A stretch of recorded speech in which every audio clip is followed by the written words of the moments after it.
Hello hi welcome to ഇത് നല്ല comedy. ഞാൻ നിങ്ങളുടെ ഹോസ്റ്റ് മിസ്റ്റർ ദിഗംബരൻ. നിങ്ങളിപ്പോൾ കേട്ടുകൊണ്ടിരിക്കുന്നത് ഞങ്ങളുടെ മലയാളം പോഡ്കാസ്റ്റാണ്. സ്പോട്ടിഫൈയിൽ നിങ്ങൾ കേട്ടുകൊണ്ടിരിക്കുന്ന എല്ലാവർക്കും താങ്ക് യു സോ മച്ച്. ഞങ്ങളിപ്പോൾ സ്പോട്ടിഫൈയിൽ മാത്രമല്ല Amazon music, apple music, YouTube music, പിന്നെ പോക്കറ്റ് കാസ്റ്റ്, കാസ്റ്റർ എഫ് അങ്ങനെ പല പ്ലാറ്റ്ഫോമുകളിൽ അവൈലബിൾ ആണ്. അവിടെയൊക്കെ നിങ്ങൾക്ക് ഞങ്ങളെ ചെക്കൗട്ട് ചെയ്യാം.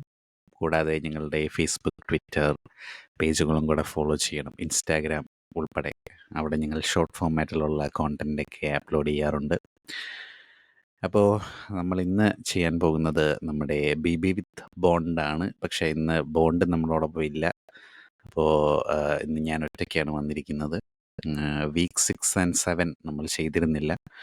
അപ്പം അതാണ് ഇന്ന് ചെയ്യാൻ ഉദ്ദേശിക്കുന്നത്. അപ്പം അതിലോട്ടൊക്കെ കടക്കുന്നതിന് മുമ്പ് ആദ്യം തന്നെ നമ്മുടെ മലയാളത്തിൻ്റെ സ്വന്തം മോഹൻലാൽ, അദ്ദേഹത്തിന് ദാദാ സാഹിബ് ഫാൽക്കെ അവാർഡ് ലഭിച്ചിരിക്കുകയാണ്. അപ്പോൾ അതിന് ലാലിച്ച കൺഗ്രാജുലേഷൻസ്. എനിക്ക് തോന്നുന്നു ഒരു സിനിമാ നടൻ അല്ലെങ്കിൽ ഒരു അഭിനേതാവിന് ലഭിക്കാവുന്ന, നമ്മുടെ രാജ്യത്ത് ലഭിക്കാവുന്ന അവാർഡുകളിൽ പരമോന്നതമായിട്ടുള്ള അവാർഡുകളെല്ലാം തന്നെ അദ്ദേഹം ഇപ്പോൾ നേടിക്കഴിഞ്ഞു. നാഷണൽ അവാർഡ് 5 ഉണ്ട്. കേരള സ്റ്റേറ്റ് ഫിലിം അവാർഡ്സ് 9 നേടിയിട്ടുണ്ട്. പിന്നെ ഇപ്പം ദാദാ സാഹിബ് ഫാൽക്കെ അവാർഡ്. അപ്പോൾ ദാദാ സാഹിബ് ഫാൽക്കെ അവാർഡിൻ്റെ പ്രത്യേകത എന്ന് പറഞ്ഞു കഴിഞ്ഞാൽ ചലച്ചിത്ര രംഗത്ത് അല്ലെങ്കിൽ എന്താ അങ്ങനത്തെ രംഗത്ത് ഏറ്റവും അധികം കോൺട്രിബ്യൂഷൻസ് നൽകിയിട്ടുള്ള ഒരു വ്യക്തിക്ക്, പരമോന്നതമായ കോൺട്രിബ്യൂഷൻസ് അല്ലെങ്കിൽ പരമാവധി കോൺട്രിബ്യൂഷൻസ് നൽകിയിട്ടുള്ള ഒരു വ്യക്തിക്ക് ലഭിക്കുന്ന പരമോന്നതമായിട്ടുള്ള അവാർഡാണ്. ഏറ്റവും ഹയസ്റ്റ് അവാർഡാണ്. അപ്പം ഒരു സിവിലിയന് ലഭിക്കാവുന്ന പരമോന്നതമായിട്ടുള്ള അവാർഡുകളെല്ലാം അദ്ദേഹത്തിൻ്റെ പേരിലുണ്ടെന്നാണ് എനിക്ക് തോന്നുന്നത്. പത്മഭൂഷണും പത്മശ്രീ അടക്കം ഇപ്പം ദാദാ സാഹിബ് ഫാൽക്കെ അവാർഡും കൂടെ ഉണ്ട്. തീർച്ചയായും ലാലേട്ടൻ അതിന് 100% ഡിസേർവിംഗ് ആയിട്ടുള്ള വ്യക്തി തന്നെയാണ്. 42 വർഷത്തെ അദ്ദേഹത്തിൻ്റെ ചലച്ചിത്ര രംഗത്തെ അദ്ദേഹത്തിൻ്റെ അഭിനയ മുഹൂർത്തങ്ങൾ നമ്മളെല്ലാം കണ്ടതാണ്. അപ്പം മലയാള സിനിമയ്ക്ക് അദ്ദേഹം നൽകിയ ഒരു എന്താ പറയുന്നത്, ഒരു കാലഘട്ടം തന്നെ അദ്ദേഹത്തിൻ്റെ പേരിൽ അവകാശപ്പെട്ടിരിക്കുന്നതാണ്. അപ്പോൾ തീർച്ചയായും അദ്ദേഹത്തിന് ലഭിക്കേണ്ടതാണ്. ഇവരൊക്കെ അല്ലെങ്കിൽ പിന്നെ ആർക്കാ അതൊക്കെ ലഭിക്കേണ്ടതല്ലേ? അപ്പം അത് ഒരു ലലിച്ചിനെ ചെറുപ്പം തൊട്ട് കണ്ട് വരുന്ന ഒരു ഒരു വ്യക്തി എന്നുള്ള നിലയിൽ, അദ്ദേഹത്തിന് സ്ക്രീനിൽ കണ്ട് ആരാധിച്ച ഒരു വ്യക്തി എന്നുള്ള നിലയിൽ എനിക്ക് വളരെയധികം സന്തോഷം നൽകുന്ന ഒരു കാര്യമാണ്. പിന്നെ ഞങ്ങളുടെയൊക്കെ എന്താ പറയുന്നത്, കുടുംബത്തുമായിട്ട് ഒരുപാട് ചേർന്ന് നിൽക്കുന്ന ഒരു വ്യക്തിയാണ് ലാലേട്ടൻ. എന്ന് വെച്ചാൽ പുള്ളി ഞങ്ങളുമായിട്ട് ബന്ധമൊന്നുമില്ല. ബട്ട് സ്ക്രീനിൽ അദ്ദേഹത്തെ കണ്ട് എന്ന് വെച്ചാൽ 3 തലമുറകളെ അദ്ദേഹത്തിന് എന്തോ എന്നെ ഇഷ്ടമാണ് ആളുകൾക്ക് എന്ന് അദ്ദേഹം പറയുന്ന ഡയലോഗ് ഞാൻ എപ്പോഴും എടുത്ത് ഉപയോഗിക്കുന്ന ഒരു സാധനമാണ്. അത് അത് വളരെ ശരിയായിട്ടുള്ളൊരു കാര്യമാണ്. കാര്യം എൻ്റെ വല്യമ്മച്ചി, എൻ്റെ അമ്മയുടെ അമ്മയൊക്കെ, പുള്ളിക്കാരിക്ക് ഈ ടി വിക്കകത്തുള്ളവരൊക്കെ റിയലാണ് എന്നുള്ള രീതിയിലാണ് പുള്ളിക്കാരി വിചാരിച്ചോണ്ടിരുന്നത്. അപ്പോൾ പുള്ളിക്കാരി ഇങ്ങനെ ഒരു പ്രാവശ്യം ഞങ്ങളുടെ വീട്ടിൽ വന്ന് താമസിച്ചുകൊണ്ടിരുന്ന സമയത്ത് വല്യമ്മച്ചി ഇങ്ങനെ പറയായിരുന്നു, ഇങ്ങനെ ലാലേട്ടൻ്റെ ഏതോ പടം ടി വിയിൽ ഓടിക്കൊണ്ടിരിക്കും, ഇതൊന്ന് രാവണപ്രഭു എന്തോ ആണെന്ന് തോന്നുന്നു. അപ്പം അത് കണ്ടുകൊണ്ടിരുന്നപ്പോഴത്തേക്ക് ഇവൻ ഇവിടെയും വന്നു എന്നുള്ളത് അറിയോ പുള്ളീനെ.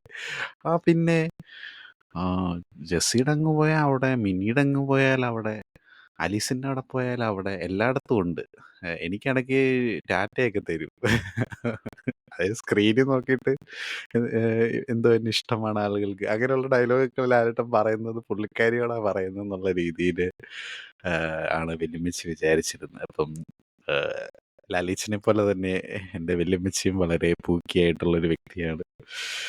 വല്യമ്മച്ചി ഇപ്പം നമ്മളോടൊപ്പം ഇല്ല. അപ്പം വല്യമ്മച്ചി, പിന്നെ എൻ്റെ അമ്മയ്ക്കാണേലും ഒരു കടുത്ത ലാലേച്ചൻ ആരാധികയാണ്. അപ്പം അങ്ങനെ എന്താ പറയുന്നത്, ഒരു ലാലേച്ചൻ ഫാൻ എന്നുള്ളത് നമ്മുടെ രക്തത്തിൽ അലിഞ്ഞു ചേർന്നതാണെന്ന് വേണം പറയാം. എല്ലാവർക്കും ഇഷ്ടമാണ് പുള്ളീനെ, അല്ലേ? നമ്മുടെ കുടുംബത്തിൽ, നമ്മുടെ കൂട്ടത്തിലുള്ള ഒരാളായിട്ടാണ് നമ്മൾ അദ്ദേഹത്തിനെ കണക്കാക്കുന്നത്. അപ്പം അദ്ദേഹത്തിന് ഈ അവാർഡ് ലഭിച്ചത് വളരെയധികം സന്തോഷമുണ്ട്. എല്ലാവിധ നാക്ക് പഠിച്ചിട്ട് വരണം എന്ന് പറയുന്ന ഇതാണ്. ആയുരാരോഗ്യത്തോടെ ഇരിക്കട്ടെ, സർവേശ്വരനെ അനുഗ്രഹിക്കട്ടെ ലാലേച്ചനെ എന്നുള്ളത് പ്രാർത്ഥിച്ചുകൊണ്ട് നമുക്ക് നമ്മുടെ എപ്പിസോഡിലേക്ക് കടക്കാം. ഇപ്പം ആദ്യമേ തന്നെ നിങ്ങളോടെല്ലാം ഞാൻ ക്ഷമ ചോദിക്കുന്നു. 2 ആഴ്ച എപ്പിസോഡൊന്നും ഇടാതിരുന്നതിന്. അതിന് ഞാൻ പറഞ്ഞല്ലോ, പ്രധാനപ്പെട്ട കാരണം ജെയിംസ് ബോണ്ടിന് ബിഗ് ബോസ് സീസൺ 7 മടുത്തു എന്നുള്ളത് തന്നെയാണ്. അപ്പം എന്തുവാ ഞാൻ വന്നിരുന്ന് പറയുന്നേ എന്നുള്ളതാണ് അദ്ദേഹത്തിൻ്റെ ചോദ്യം. അത് ശരിയാണ്. കാര്യം ഈ ഷോ പല ഘട്ടങ്ങളിലായിട്ട് ഇത് പോകുന്ന ഒരു എന്താ പറയുന്നത്, ട്രജക്ടറി എടുത്ത് നോക്കുവാണെങ്കിൽ അത്ര സുഖകരമായിട്ടുള്ളൊരു പരിപാടിയല്ല. വ്യക്തി അധിക്ഷേപങ്ങളും പേഴ്സണലായിട്ട് എടുത്ത് ടാർഗറ്റ് ചെയ്യുകയും എന്താ പറയുന്നത്, ഒരാളുടെ കരിയർ ഇല്ലാതാക്കുന്ന മൂവ്മെൻറ്റുകളൊക്കെയാണ് ഇവിടെ പലരും നടത്തുന്നത്. അപ്പം അത് അതും ഇത്രയും വലിയൊരു അവാർഡൊക്കെ നേടിയിരിക്കുന്ന ആ ആഴ്ചയിൽ പോലും ലാലേട്ടൻ വന്ന് ഡീൽ ചെയ്യാൻ പോയിരുന്ന വിഷയം എന്താണ്? ഷാനവാസ് നെവിൻ്റെ വിഷയമായിരുന്നു. അതെന്തോ ഭാഗ്യത്തിന് അത് എടുത്തില്ല. അത് എടുത്തത് ശരിയായി എന്ന് പറയുന്ന വിഭാഗമുണ്ട്, ശരിയായില്ലെന്ന് പറയുന്ന വിഭാഗമുണ്ട്. എനിക്ക് ഒരു ആംഗിളിൽ നിന്ന് നോക്കുമ്പോഴത്തേക്ക് ഈ ദാദാ സാഹിബ് ഫാൽക്കെ പോലുള്ള അവാർഡൊക്കെ നേടിയിട്ട് ഇവിടെ വന്നിരുന്ന് ഇതൊക്കെ പറയേണ്ട വരുന്ന ലാലിച്ചിൻ്റെ അവസ്ഥ ആലോചിക്കുമ്പോഴത്തേക്ക് സങ്കടം തോന്നുമെങ്കിലും, അതുകൊണ്ടാ അത് ഡീൽ ചെയ്യാതെ വിട്ടത് ഓക്കെ എന്നുള്ള രീതിയിൽ നമുക്ക് തോന്നിയെങ്കിലും, അതും ഡീൽ ചെയ്യപ്പെടേണ്ട വിഷയം തന്നെ ആയിരുന്നു. അത് എങ്ങനെ ഡീൽ ചെയ്യും, അതിപ്പോൾ ഉണ്ടൊരു പലരും പറയും ഇപ്പം ഇത് തുടർച്ചയായിട്ട് ഈ ചീഞ്ഞ കാര്യങ്ങൾ തന്നെ കൈകാര്യം ചെയ്യുന്നത് ഇനി തൊട്ട് വേണ്ട എന്നുള്ളത് ബിഗ് ബോസ് ടീം തീരുമാനം എടുത്തു എന്നുള്ള രീതിയിലൊരു ഇത് കാണാമെങ്കിലും, അതും ഒരു ഒളിച്ചോട്ടം പോലെ ആണ് മറ്റൊരു രീതിയിൽ നോക്കുമ്പോഴത്തേക്കും. കാര്യം മറ്റുള്ളവരുടെ വിഷയങ്ങളൊക്കെ എടുത്തെങ്കിൽ ഇതാണെങ്കിലും ഇതിന് ഈ ഒരു പ്രത്യേക സൊല്യൂഷനൊന്നും കൊടുക്കാനായിട്ട് ഉണ്ടാവില്ല. കാര്യം ഷാനവാസ് പറയുന്നത് അദ്ദേഹത്തിന് നേരിട്ട അനുഭവം എന്നുള്ള രീതിയിലാണ് അദ്ദേഹം പറയുന്നത്. നെവിൻ അവൻ്റെ പേര് കളങ്കപ്പെട്ടു, അവൻ്റെ പുറത്തുള്ള ഒരു ഇമേജിനെ ബാധിക്കുന്ന ഒരു വിഷയമാണ്. അപ്പം പൊന്നിയിലിനും ആദില നൂറയ്ക്കൊക്കെ ലഭിച്ച ആ ഒരു നീതി തനിക്ക് ലഭിക്കുന്നില്ല എന്നുള്ളൊരു തോന്നൽ നെവിനും ഉണ്ടാകാം. പക്ഷെ ഇതെങ്ങനെ ഡീൽ ചെയ്താലും ചീഞ്ഞ് നാറുന്ന ഒരു പരിപാടി തന്നെയാണ്. അപ്പം അത് ഡീൽ ചെയ്യാഞ്ഞത് എന്തെങ്കിലുമൊക്കെ ഒന്ന് പക്ഷെ എന്തെങ്കിലും ഒരു ഡിസ്കഷൻ അറ്റ്ലീസ്റ്റ് അവിടെ വേണ്ടിയതായിരുന്നില്ലേ. അത് തീരെ തൊടാതെ അങ്ങ് വിട്ടത്. പ്രത്യേകിച്ച് ഷാനവാസ് വന്നിട്ട് മാപ്പ് പറയുകയൊക്കെ ചെയ്തു. എങ്കിലും അതിനകത്തുള്ളവർക്ക് ഇനി നമുക്ക് എന്ത് തൊട്ടിത്തരവും കാണിച്ചാലും ഇത് വീക്കെൻഡിൽ ഒന്നെങ്കിൽ തെറി പറയാം, അല്ലെങ്കിൽ ഡീൽ ചെയ്യാതെ വിടും എന്നുള്ളത്. അതൊരു സ്ട്രോങ് ആയിട്ടുള്ളൊരു നടപടി ഒരിക്കലും ഉണ്ടാവാത്തത് കൊണ്ടാണ്. ഷോയിൽ നിന്ന് പുറത്താക്കപ്പെടുമെന്നോ അല്ലെ അങ്ങനത്തെ എന്തെങ്കിലും ഒരു പ്രതീതി ലഭിക്കുകയായിരുന്നെങ്കിൽ, അങ്ങനെ ആയിരുന്നെങ്കിൽ പിന്നെ അത് തന്നെ വെച്ചിട്ട് കളിച്ചേനെ. ഇതാണ് ഈ പേഴ്സണലായിട്ടുള്ള ഈ ചീഞ്ഞ ഗെയിം കളിക്കാനായിട്ട് പണ്ടൊക്കെ ഞാനും നമ്മുടെ ബോണ്ടും ഒക്കെ ഇരുന്ന് ചർച്ച ചെയ്യുമ്പോഴത്തേക്ക് പറയുമായിരുന്നു, ഇങ്ങനെ ആൾക്കാർക്ക് ഇറങ്ങി കളിക്കുന്നവരെ വലിയ താല്പര്യമില്ല എന്നൊക്കെ. പക്ഷേ ഈ ഇറങ്ങി കളിക്കുന്ന കളി ഒരു ഡേർട്ടി ഗെയിം ആണെങ്കിൽ അത് ഇപ്പോൾ ഷാനവാസൊക്കെ ഇറങ്ങി കളിക്കുന്ന ആളാണ്, പക്ഷേ ഡേർട്ടി ഗെയിമാണ് കളിക്കുന്നത്. അനുമോളൊക്കെ ഡേർട്ടി ഗെയിമാണ് കളിച്ചുകൊണ്ടിരുന്നത്. അനുമോൾ ഇപ്പം കുറേ നാളായിട്ട് ഇപ്പം അനുമോളുടെ കണ്ടന്റ് പുറത്ത് വിടാത്തതാണോ അനുമോളായിട്ടൊന്നും ചെയ്യാത്തതാണോ എന്നറിയില്ല. എന്താണെങ്കിലും അധികം കണ്ടന്റുകളൊന്നും വരുന്നില്ല. അതുകൊണ്ട് അനുമോൾക്ക് വലിയ ഡാമേജ് ഇല്ല. പിന്നെ ഈ സീസണിൽ എവിക്റ്റായി പോയിട്ട് തിരിച്ചു വന്ന ഒരേ ഒരു മത്സരാർത്ഥിയുള്ളത് നമ്മുടെ പ്ലാച്ചിയാണ്. പ്ലാച്ചി പറന്നു പോയാണ്, മറ്റുള്ളവരിൽ നിന്നെല്ലാം വ്യത്യസ്തമായി പറന്നു പോയിട്ടാണ് എവിക്റ്റ് ആയത്. പറന്നു പോയി തന്നെ തിരിച്ചു വരികയും ചെയ്തു എന്ന് തോന്നുന്നു.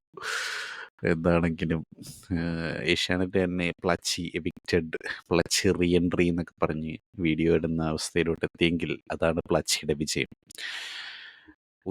ആർക്കും വലിയ ബുദ്ധിമുട്ടൊന്നും ഉണ്ടാക്കാതെ അതേസമയം കണ്ടന്റും കൊടുത്ത ഏക മത്സരാർത്ഥി പ്ലാച്ചിയായിരുന്നു. അതുകൊണ്ട് പ്ലാച്ചിനെ ഒരു മത്സരാർത്ഥിയായിട്ട് പ്രഖ്യാപിച്ച് വേണമെങ്കിൽ കപ്പും കൂടെ പ്ലാച്ചിക്ക് കൊടുക്കണം എന്നാണ് എൻ്റെ ഒരു അഭിപ്രായം.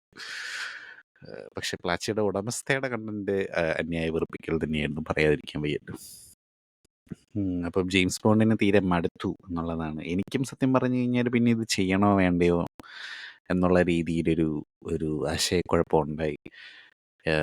പിന്നെ ഇന്നത്തെ എപ്പിസോഡിലാണെങ്കിൽ ഞങ്ങൾ ഈ ബിഗ് ബോസിലേക്ക് കടക്കാനായിട്ടുള്ള ഈ എപ്പിസോഡുകൾ കവർ ചെയ്യുന്ന പരിപാടി തുടങ്ങാനായിട്ടുള്ള കാരണഭൂതനായിട്ടുള്ള വ്യക്തി ഇന്നകത്ത് വന്നിട്ടുണ്ടായിരുന്നു. നമ്മുടെ അർജുൻ ആണ്. മിറാഷിൻ്റെ പ്രൊമോഷനുമായിട്ട് ബന്ധപ്പെട്ടാണ് ആസിഫ് അലി, അപർണ ബാലമുരളി, ജീത്തും ജോസഫും പിന്നെ നമ്മുടെ അർജുനൊക്കെ അകത്തേക്ക് വന്നിരിക്കുന്നത്. ഞാൻ മിറാഷ് ഇതുവരെ കണ്ടിട്ടില്ല. നിങ്ങളാരെങ്കിലും കണ്ടിട്ടുണ്ടെങ്കിൽ എങ്ങനെ ഉണ്ടായിരുന്നു പടം? അർജുൻ്റെ അഭിനയം എങ്ങനെ ഉണ്ടായിരുന്നു എന്ന് പറയണേ. ഒരു ആകാംക്ഷ കൊണ്ടാണ്. അപ്പം നമ്മുടെ തുടക്കം തൊട്ട് നമ്മളെ കണ്ടിട്ടുള്ള പ്രേക്ഷകർക്കറിയാം എന്തുകൊണ്ടാണ് നമ്മൾ ആ സീസൺ 6 ഇത് തുടങ്ങാനുള്ള കാര്യം. ആദ്യമേ അർജുൻ ഞങ്ങളുടെ ഒരു സഹപാഠിയായിരുന്നു. അപ്പം അദ്ദേഹത്തിന് ബിഗ് ബോസ് കയറിയത് പ്രമാണിച്ച് ഒരു ഓൾ ദ ബെസ്റ്റ് പോലെ ഒരു വീഡിയോ അങ്ങിട്ടിട്ട് അവസാനിപ്പിക്കാന്നുള്ള രീതിയിലാണ് അങ്ങ് പോയത്. പിന്നെ ആളുകളുടെ അഭിപ്രായം ഒക്കെ ആരാഞ്ഞതിന് ശേഷം ഓക്കെ ഇത് എപ്പിസോഡായിട്ട് കവർ ചെയ്യാം എന്നുള്ള രീതിയിൽ അങ്ങനെയാണ് നമ്മൾ നമ്മുടെ അനാലിസിസ് പരിപാടികൾ തുടങ്ങിയത്. പക്ഷെ ആ സീസൺ ഏതാണ്ട് വൈൽഡ് കാർഡുകൾ അകത്ത് വരുന്നത് വരെ നമുക്ക് കാണാൻ സാധിച്ചുള്ളൂ.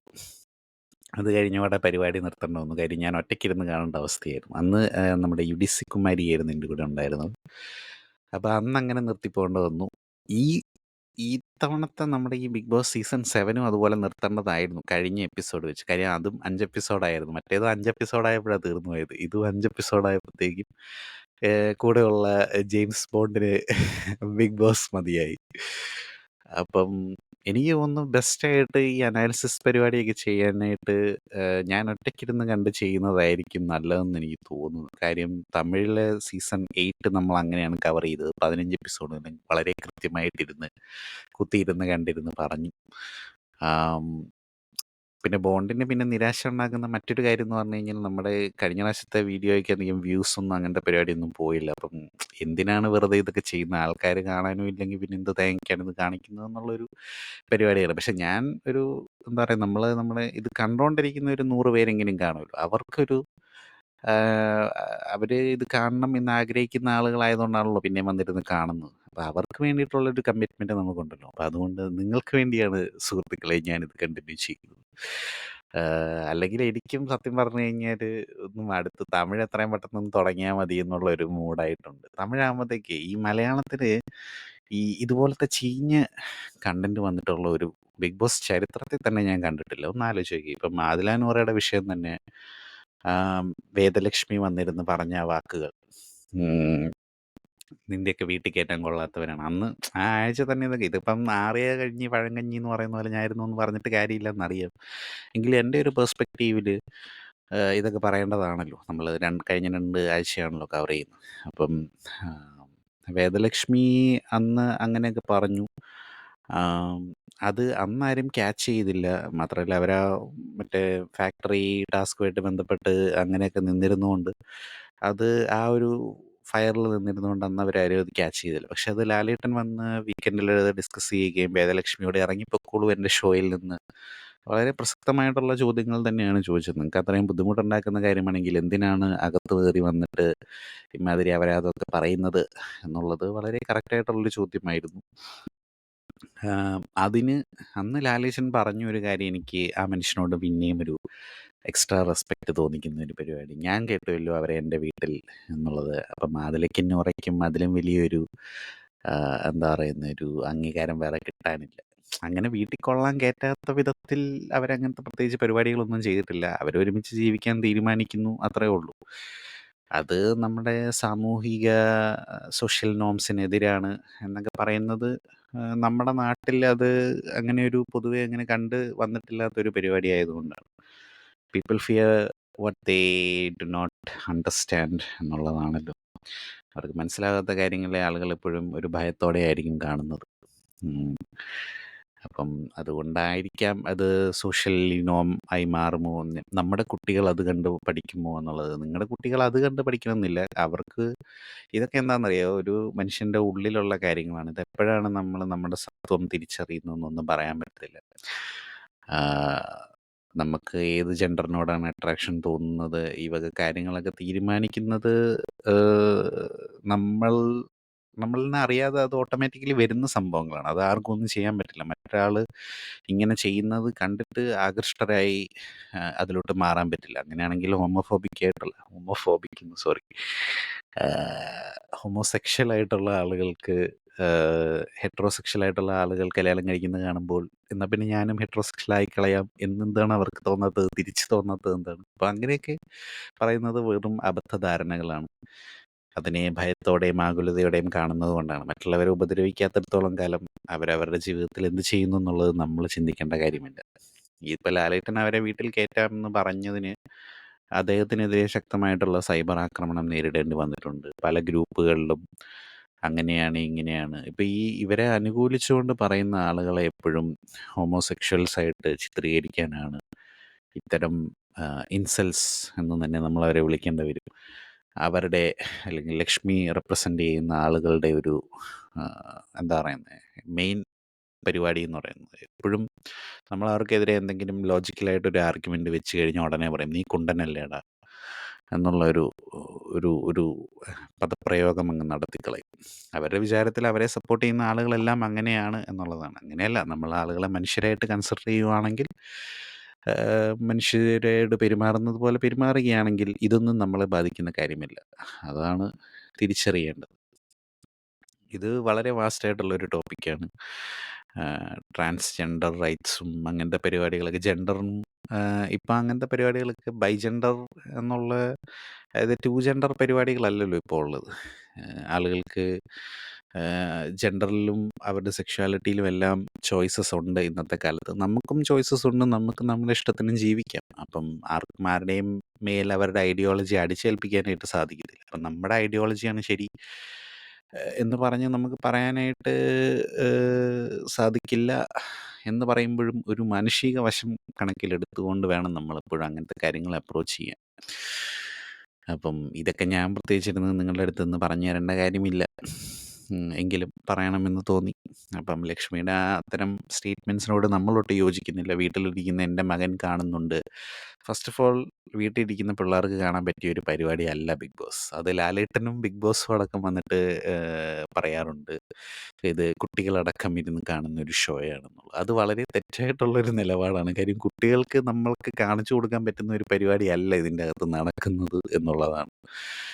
ഇങ്ങനെ 24 മണിക്കൂറും അടിയും ഉണ്ടാക്കി ഹേറ്റ്രഡും സ്പ്രെഡ് ചെയ്ത് നടക്കുന്ന ഇങ്ങനത്തെ ടോക്സിക് ആയിട്ടുള്ള ഒരു ഷോ അല്ല അവരിലേക്ക് അവരുടെ കുട്ടിക്കാലത്ത് കാണേണ്ട പരിപാടികളൊക്കെ കണ്ട് ആസ്വദിച്ച് മനോഹരമായിട്ടുള്ളൊരു ജീവിതമാണ് നയിക്കേണ്ടത്. അല്ലാണ്ട് ഇങ്ങനത്തെ ടോക്സിക് ഷിറ്റുകളല്ല അവരെ കാണിക്കേണ്ടത്. അപ്പം ലക്ഷ്മിയുടെ മകൻ അമ്മ അകത്തുള്ളത് കൊണ്ട് തന്നെ ഇത് കാണുന്നുണ്ടായിരിക്കാം. അപ്പം മകന് നമ്മളെന്ത് മെസ്സേജാണ് കൊടുക്കേണ്ടത് എന്നുള്ളത് ലക്ഷ്മിയും ചിന്തിക്കേണ്ടതാണ്. ഇങ്ങനെ മറ്റുള്ളവർക്കെതിരെ വിഷം തുപ്പുന്ന രീതിയിലുള്ള പരിപാടികൾ കാണിച്ചു കൊടുത്തു കഴിഞ്ഞാൽ അതൊരു നല്ല എക്സാമ്പിൾ ആയിരിക്കത്തില്ല. അപ്പം പലരും ഇപ്പം റിയാസൊക്കെ ലക്ഷ്മിയുടെ മകനെ പറ്റിയിട്ട് എന്താണ്, ആ മകനൊരു ഒരു ഗേ ക്വീനായി മാറുവാണെങ്കിൽ ലക്ഷ്മി എന്ത് ചെയ്യും പോലുള്ള പരാമർശങ്ങളൊക്കെയാണ് ഉന്നയിക്കുന്നത്. ഒരു ഹൈപ്പോത്തറ്റിക്കൽ സിറ്റുവേഷൻ ആണെങ്കിലും പയ്യനെയൊക്കെ അതിലോട്ടൊക്കെ എടുത്തിടേണ്ട കാര്യങ്ങളുണ്ടോ അത്തരം? പക്ഷെ അതൊരു ചോദ്യം തന്നെയാണ്. അങ്ങനെ സംഭവിച്ചാൽ ലക്ഷ്മി എന്ത് ചെയ്യും? അതാണ്. അപ്പം അത് ലക്ഷ്മി ചിന്തിക്കേണ്ട ഒരു കാര്യം തന്നെയാണ്. അത് ലക്ഷ്മിയുടെ കൺട്രോളിലായിരിക്കത്തില്ല പലപ്പോഴും. കർമ്മ ഇസ് എ ബൂമറാങ് എന്ന് പറയുന്നത് പോലെ അങ്ങനത്തെ പല കാര്യങ്ങളും വരുന്നു എന്നുള്ളത് കൊണ്ട് അവൻ അങ്ങനെ എന്താ പറയുന്നത്, അതൊന്നുമല്ല, ഒരു നല്ല മനുഷ്യനായിട്ട് ജീവിക്കുക എന്നുള്ളതാണ്. നമ്മൾ അവരെ ഉപദ്രവിക്കാത്തിടത്തോളം കാലം അവരെന്ത് ചെയ്യുന്നു എന്നുള്ളത് നമ്മുടെ വിഷയമില്ല. അപ്പം അന്ന് അത് ലാലേച്ചൻ വന്ന് കൃത്യമായിട്ട് അത് പറഞ്ഞു കൊടുക്കുകയൊക്കെ ചെയ്തിട്ടുണ്ട്. എന്നിട്ടും നന്നാവുന്ന ലക്ഷണമൊന്നും ഇല്ല. പറഞ്ഞിട്ട് കാര്യമില്ല. അഭിഷേക് ശ്രീകുമാർ അകത്ത് വന്നതിന് ശേഷമാണ് ഇങ്ങനത്തെ ഒരു മാറ്റം ലക്ഷ്മിയിൽ പ്രകടമായത് എന്നുള്ള രീതിയിലൊക്കെയാണ് അന്ന് ചർച്ചകൾ പോയിരുന്നത്. റിയാസിൻ്റെ കാര്യം പറഞ്ഞപ്പോൾ റിയാസ് ഹോട്ടൽ ടാസ്കുമായിട്ട് അകത്തോട്ട് വന്നിട്ട് ഈ ഗസ്റ്റുകളായിട്ട് വന്ന് ഇത്തവണത്തെ ഹോട്ടൽ ടാസ്ക് വളരെ ബോറിംഗ് ആയിരുന്നു സത്യം പറഞ്ഞു കഴിഞ്ഞാൽ. എന്താ പറയുന്നത്, ഒരു ഗുമ്മില്ല. കണ്ടസ്റ്റൻസിന് ഒന്നാമത് ഹോട്ടൽ ടാസ്ക് എന്താണെന്ന് അറിയില്ല. ഒരു ഹോട്ടലിൽ എങ്ങനെയാണ് അത് അവരതിൻ്റെ എൻ്റർടൈനിങ് ആയിട്ടുള്ള കാര്യം കാണിക്കുന്നില്ല. പലരെയും നമ്മുടെ സീസണുകളിൽ എക്സാമ്പിളായിട്ട് പറയാറുള്ള മണിക്കുട്ടൻ്റെയൊക്കെ സീസണുകളിലൊക്കെ ചെയ്ത പോലെ അത്യാവശ്യം എൻ്റർടൈനിങ്ങും കാര്യങ്ങളൊക്കെ ആയിട്ട് ഇതിൽ എപ്പോഴും നമ്മൾ ചിന്തിക്കുന്ന ഒരു കാര്യമാണ്, എന്തിനാണ് ഈ സീരിയൽ ആർട്ടിസ്റ്റുകളെയും സിനിമ അങ്ങനെയുള്ള ആൾക്കാരെയൊക്കെ എന്തിനാണ് എപ്പോഴും പിടിച്ചിടുന്നത്? കാര്യം അവരൊക്കെ പെർഫോമിങ് ആൾക്കാരാണല്ലോ. അപ്പോൾ ഇങ്ങനത്തെ എന്തെങ്കിലും പരിപാടികളൊക്കെ വരുമ്പോൾ അവർ നന്നായിട്ട് പെർഫോം ചെയ്യും എന്നുള്ളൊരു പ്രതീക്ഷയിലും കൂടെ ആയിരിക്കാം ബിഗ് ബോസ് അങ്ങനെയുള്ള ആളുകളെ പിടിച്ച് അതിൻ്റെ അകത്ത് ഇടുന്നത്. പക്ഷേ ഇവർ പലപ്പോഴും അങ്ങനത്തെ കാര്യങ്ങളൊന്നും ചെയ്യാറില്ല. ടാസ്ക് എൻ്റർടൈനിങ് ആക്കുക എന്നുള്ളതിൽ കൂടുതൽ എങ്ങനെ അങ്ങോട്ടും ഇങ്ങോട്ടും പോരടിച്ച് കൊളാക്കാം എന്നുള്ളതാണ് പലപ്പോഴും അവരുടെ ചർച്ചയിൽ വരുന്നൊരു വിഷയം. അതുകൊണ്ട് തന്നെ ഹോട്ടൽ ടാസ്ക് ഇത്തവണയും നല്ല രീതിയിൽ കുളമായിരുന്നു. അതിലെയൊക്കെ ആണെങ്കിൽ അഹങ്കാരിയായിട്ടുള്ള ക്യാരക്ടറായിട്ടൊക്കെ വന്ന് അങ്ങ് ജീവിക്കുകയായിരുന്നു എന്ന് ചില നിമിഷങ്ങളിലൊക്കെ തോന്നിപ്പോകുന്ന ഒരു രീതിയിലാണ് പെരുമാറിയത്. റിയാസകത്ത് വന്ന് ഗെയിം ചേഞ്ചർ ആയോ എന്ന് ചോദിച്ചാൽ എന്തൊക്കെയോ ഗെയിം ചേഞ്ച് ചെയ്തിട്ടുണ്ട്. കാര്യം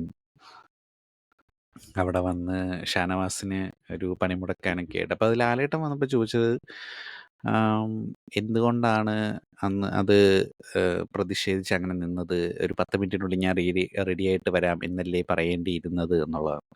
അങ്ങനെ പറഞ്ഞിരുന്നെങ്കിൽ തീർന്നേനെ. ഇതിപ്പോൾ അന്ന് അടിയുണ്ടാക്കിയത് കൊണ്ട് നമുക്ക് എന്തെങ്കിലും കാണാനായിട്ട് സാധിച്ചു. കുറച്ചുകൂടെ ഒരു ഒരു എന്താ പറയുന്നത്, എന്തോ ഒരു കുറച്ച് എന്തെങ്കിലുമൊക്കെ സംഭവിച്ചു എന്നുള്ളതാണ്. അല്ലെങ്കിൽ വളരെ മണ്ടൈനായിട്ട് പോയി ഗസ്റ്റിനെ ബഹുമാനിച്ച്, ഗസ്റ്റിനെ താലോലിച്ച് അങ്ങനെ അങ്ങ് പോയേനായിരുന്നു ആ ടാസ്ക്.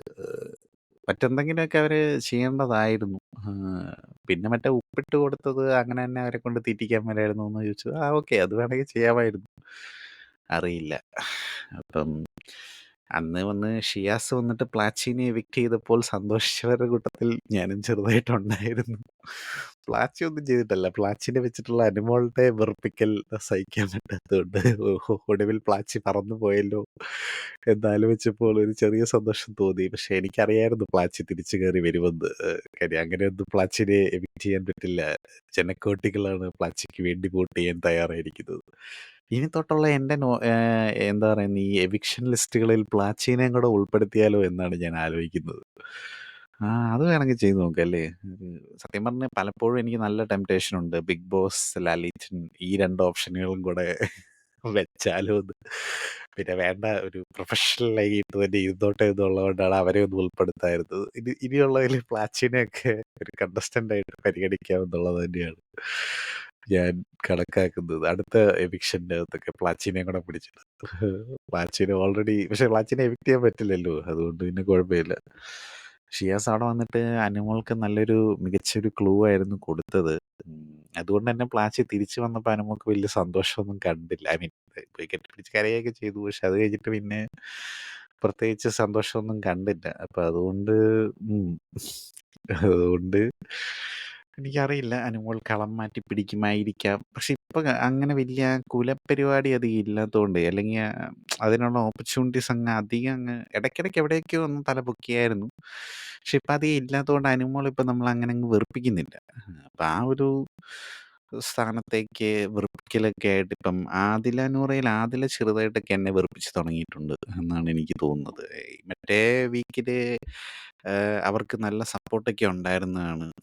പല വീട്ടമ്മമാരും ഒക്കെ വന്ന് അവരെ എൻ്റെ വീട്ടിൽ ഞങ്ങൾ കയറ്റും എന്നൊക്കെ പറയുന്നതൊക്കെ, അതൊക്കെ വലിയ കാര്യമാണ്. അപ്പം ഈ ഷോയിൽ എന്താ പറയുന്നേ, ഒരു മാറ്റം, പ്രോഗ്രസീവായിട്ടുള്ള പല മാറ്റങ്ങളും നമ്മൾ സമൂഹത്തിലേക്ക് കൊടുക്കുന്നു എന്നൊക്കെ ലാലേട്ടൻ അവകാശപ്പെട്ടതിൽ ചെറിയ കഴമ്പൊക്കെ ഉണ്ടെന്ന് എനിക്ക് തോന്നിയ ഒരു മൊമെൻ്റ് ആയിരുന്നു അത്. ലാലേട്ടനെ പോലുള്ള ഒരാൾ വന്നിട്ട് പറയുമ്പോഴത്തേക്കും അത് തീർച്ചയായിട്ടും കുറച്ച് പേർക്കെങ്കിലും അത് ഇൻഫ്ലുവൻസ് ചെയ്യും. അറ്റ്ലീസ്റ്റ് എന്താ പറയുന്നത്, ഇതിൽ വീട്ടിൽ കയറ്റാൻ പറ്റുക കയറ്റാതിരിക്കുക എന്നൊക്കെ ഉള്ളത് അവരുടെ വ്യക്തിത്വത്തിനനുസരിച്ചുള്ള കാര്യങ്ങളാണ്. അല്ലാണ്ട് അവരുടെ സെക്ഷുവാലിറ്റീനെ ബേസ് ചെയ്തിട്ടുള്ള പരിപാടികളല്ല എന്നുള്ളതൊക്കെ ആൾക്കാർക്ക് മനസ്സിലാവുന്ന ഒരു ഇതാണ്. എന്തായാലും അവരെ വീട്ടിൽ കയറ്റാൻ പറ്റുന്ന ആളുകളൊക്കെ തന്നെയാണ്. അതിനൊന്നും കുഴപ്പമൊന്നുമില്ല. ബട്ട് അതിലേടെ ഇത്തവണത്തെ ആ ഒരു കുറച്ച് നാളുകളായിട്ടുള്ള ഒരു ഇത്, എന്താ പറയുന്നത്, ട്രിഗർ ആയി കഴിഞ്ഞു കഴിഞ്ഞാൽ അങ്ങ് ഒരുതരം ബുള്ളി മോഡിലോട്ട് മാറുന്ന ഒരുതരം പ്രക്രിയ, അങ്ങ് ലാഷ് ഔട്ട് ചെയ്യുന്ന പോലത്തെ ഒരു പ്രക്രിയയാണ് ആദിലയിൽ കണ്ടുവരുന്നത്.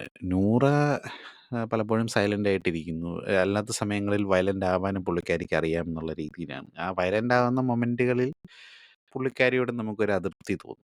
സൈലൻ്റ് ആയിട്ടിരിക്കുമ്പോൾ എല്ലാം ഓക്കെയാണ് എന്നുള്ള രീതിയിൽ. പക്ഷേ മറ്റേ കോയിൻ ലെതർ ഫാക്ടറി പരിപാടിയിൽ അമ്പേ പരാജയമായിരുന്നു പുള്ളിക്കാരി എന്നുള്ളത് വാസ്തവം തന്നെയാണ്. കോയിനുകൾ എങ്ങനെ കൃത്യമായിട്ട് വിനിയോഗിക്കണമെന്നൊന്നും അറിയാതെ, അത് ബുദ്ധിപരമായിട്ട് ചിന്തിക്കാതെ ടാസ്കിൽ പരാജയപ്പെട്ടു പോവുകയാണ് ഉണ്ടായത്. ഇന്നത്തെ ദിവസത്തെ ഇതാണെങ്കിൽ ഇന്ന് രാത്രി പോയിട്ട് അതിലെ പോയി മറ്റേ ഉറങ്ങി കിടക്കുന്ന ആൾക്കാരുടെ മേത്തൊക്കെ ക്രീമൊക്കെ തേച്ച് വെക്കുന്നത്, എനിക്ക് ഇങ്ങനത്തെ പരിപാടിയൊന്നും തീരെ ഇഷ്ടമില്ലാത്തൊരു പരിപാടിയാണ്. എന്തിനാണ് അവരെ പോയി ബുദ്ധിമുട്ടിക്കുന്നത്? അപ്പോൾ അങ്ങനത്തെ പരിപാടികളൊക്കെ ചെയ്തത് അത് വളരെയധികം മ്ലേച്ഛകരമായിട്ടുള്ള ഒരു പരിപാടിയാണ്. പിന്നെ അനീഷ് ഇന്ന് നോമിനേറ്റ് ചെയ്തോടെ ഇരുന്ന് വെറുപ്പിക്കല് അനീഷിൻ്റെ അടുത്ത് വന്നിരുന്നു.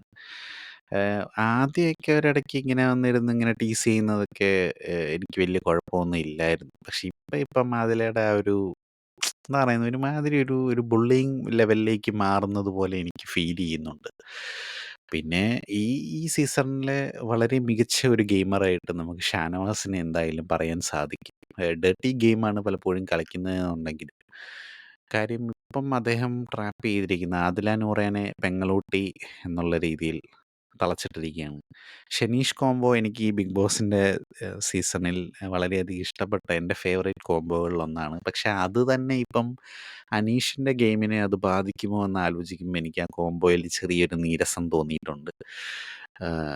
അവർ തമ്മിലുള്ള ഫ്രണ്ട്ഷിപ്പ് ആ ഒരു ടോം ആൻഡ് ജെറി മോഡൊക്കെ കാണാൻ നല്ല രസമാണ്. പക്ഷെ ലാലേട്ടൻ അവരോട് ഒന്നിക്കാൻ പറഞ്ഞ് അവർ ഒന്നിച്ച് നെവിൻ്റെയും ഷാനവാസിൻ്റെയും വിഷയത്തിലൊക്കെ ഷാനവാസിനോടൊപ്പം കട്ടയ്ക്ക് തന്നെ നിൽക്കുകയും ഒക്കെ ചെയ്തതും അതൊക്കെ ഓക്കെ. പക്ഷെ അതിന് ശേഷം അദ്ദേഹത്തിൻ്റെ ഗെയിമിനെ അത് വല്ലാതെ ബാധിക്കുന്നതായിട്ട് ഇപ്പം ഇന്നത്തെ എപ്പിസോഡ് കണ്ടപ്പോഴാണെങ്കിലും നോമിനേഷൻസിൽ വന്നിട്ട് നെവിൻ്റെ കാര്യം എടുത്തിട്ട് പറഞ്ഞ് ആദില അവിടെ ചെയ്തത് ശരിയായില്ല എന്നുള്ള രീതിയിൽ നോമിനേറ്റ് ചെയ്തപ്പോഴും ഈ ഒരു വിഷയം പൊക്കിക്കൊണ്ട് വന്നത് തന്നെ ഷാനവാസാണല്ലോ. അപ്പം ഷാനവാസിൻ്റെ പേര് അവിടെ പറയാതെ വിട്ട് ആദിലയുടെ മാത്രം ആദിലയാണ് ഇതിന് തുടക്കം കുറിച്ചതെന്നുള്ള രീതിയിൽ പോയിന്റ് ഔട്ട് ചെയ്ത് പറഞ്ഞത് അതിൽ നിന്ന് തന്നെ വ്യക്തമാണ്.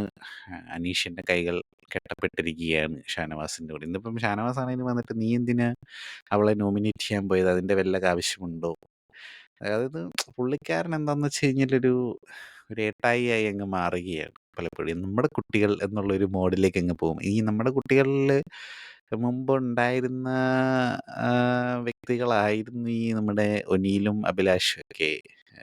പക്ഷെ അവർ തുടക്കം തൊട്ടേ ഷാനവാസിനോട് അവരുടെ കൂട്ടത്തിലുണ്ട് എന്നുള്ളതല്ലാണ്ട് പുള്ളിയോട് വലിയ മമതയൊന്നും ഇല്ലാത്തത് കൊണ്ട് അങ്ങനെ. അതുപോലെ അക്ബറും അതുപോലെയൊക്കെ ആയിരുന്നു ആദ്യ കാലങ്ങളിൽ. അക്ബറും അപ്പാനിയൊക്കെ. പിന്നീട് അവിടെ നിന്ന് ഇങ്ങോട്ട് അവർ നമ്മുടെ കുട്ടികളല്ലാതെ മാറുകയും ഒരു പോരാട്ടവും ലാസ്റ്റ് അവരെ ഇരുന്ന് ഒന്നിച്ചതൊക്കെ നമ്മൾ കണ്ടതാണ്. എന്നിട്ട് പിന്നെ ഇപ്പം പഴയ മോഡിലോട്ട് വന്നിട്ടുണ്ടെന്നാണ് എനിക്ക് തോന്നുന്നത്. പക്ഷെ പഴയ ആ ഒരു വീര്യം എന്തായാലും ഇത്തവണ കാണില്ല. അവിടെയും അക്ബറിനാണെങ്കിലും ഇനിയിപ്പം പഴയ ആ ഒരു അഗ്രസീവായിട്ടുള്ള രീതിയിൽ ഷാനവാസിനോട് എതിരിടാൻ പറ്റത്തില്ല. കാര്യം അദ്ദേഹത്തിൻ്റെ അസുഖ സംബന്ധമായിട്ടുള്ള കാര്യങ്ങളൊക്കെ അക്ബറിനോട് പറഞ്ഞ് അങ്ങനെ ഇമോഷണലി അക്ബറിനെയും ഒന്ന് തളർത്തിയിട്ടുണ്ട്. അപ്പം അക്ബറിനെ തളർത്തി. ആദില നൂറ ഓൾറെഡി അവരുടെ ഇതിൽ പെട്ട് കഴിഞ്ഞു. അനുമോളും ആ ഒരു പെങ്ങളുട്ടി ആ ഒരു ഇതിലോട്ട് തന്നെയാണ് ഉള്ളത്. പിന്നെ അനീഷ് ഇപ്പം തന്നെ ആ ഇതിൻ്റെ അകത്തുള്ള ആ ബിഗ് ബോസ് സീസൺ 7ലെ ശക്തരായ 5 എതിരാളികളെ ഷാനവാസ് തൻ്റെ വലയിലാക്കിയിരിക്കുകയാണ്. അപ്പം ആ ഒരു രീതിയിൽ വളരെ ബ്രില്യൻ്റ് ആയിട്ടുള്ളൊരു ഗെയിം തന്നെയാണ് അദ്ദേഹം മുന്നോട്ട് കൊണ്ടുപോകുന്നത്. പക്ഷെ പലപ്പോഴും അദ്ദേഹം ഈ എന്തെങ്കിലും ഒരു വിഷയം വരുമ്പം മറ്റൊരാളുടെ ഇതിൽ നിന്നും വളരെ ചീഞ്ഞ അലിഗേഷൻസ് ഒക്കെ എടുത്തിട്ട് ഇപ്പം അപ്പാനിയുടെ കാര്യത്തിലാണെങ്കിലും അപ്പാനി ബിൻസി ആ ഒരു സംഭവം എടുത്തിട്ടുണ്ട് വന്നു. പിന്നെ നെവിൻ്റെ കാര്യത്തിലോട്ട് വന്നപ്പോഴത്തേക്കും ഇങ്ങനത്തെ ഒരു സംഭവം എടുത്തിട്ടുണ്ട് വന്നു കണ്ടോ. അപ്പം അനുമോളും ആ ഒരു രീതിയിൽ തന്നെയാണ്. അനുമോളുടെ മറ്റൊരു വെർഷനാണ് ഷാനവാസ് എന്ന് നമ്മൾ ഏതോ ഒരു എപ്പിസോഡിൽ പറഞ്ഞിട്ടുണ്ട്. കാര്യം രണ്ടുപേരും ഇങ്ങനെ എന്തെങ്കിലും ഒരു ഇഷ്യൂ വരുമ്പോഴത്തേക്കും പ്രധാനമായും ഇങ്ങനത്തെ ചീഞ്ഞ പരിപാടികളാണ് എടുത്തിടുക. അത് വളരെ ഡേർട്ടി ആയിട്ടുള്ളൊരു ഗെയിം തന്നെയാണ്. എങ്കിലും ഷാനവാസിൻ്റെ ഈ ഒരു കഴിവിനെ അഭിനന്ദിക്കാതിരിക്കാൻ സാധിക്കില്ല. ഇത്രയും 5 പേരെ ഒറ്റയാനെന്ന് പറഞ്ഞ് നടന്നിരുന്ന അനീഷ് ഇപ്പോഴും ഷാനവാസിൻ്റെ ഒരു സുഹൃത്തായിട്ട് മാറിയിരിക്കുകയാണ്. അപ്പം ആ ഒരു ഗെയിമിന് ഷാനവാസിനൊരു നല്ല നമസ്കാരം. പിന്നെ ഇന്നിപ്പം എന്താ പറയുന്നത് അക്ബറിൻ്റെയൊക്കെ ഒരു ഇതൊക്കെ അങ്ങ് പതിയെ പതിയെ ചോർന്ന് തുടങ്ങിയിരിക്കുകയാണ് എന്ന് എനിക്ക് തോന്നുന്നു.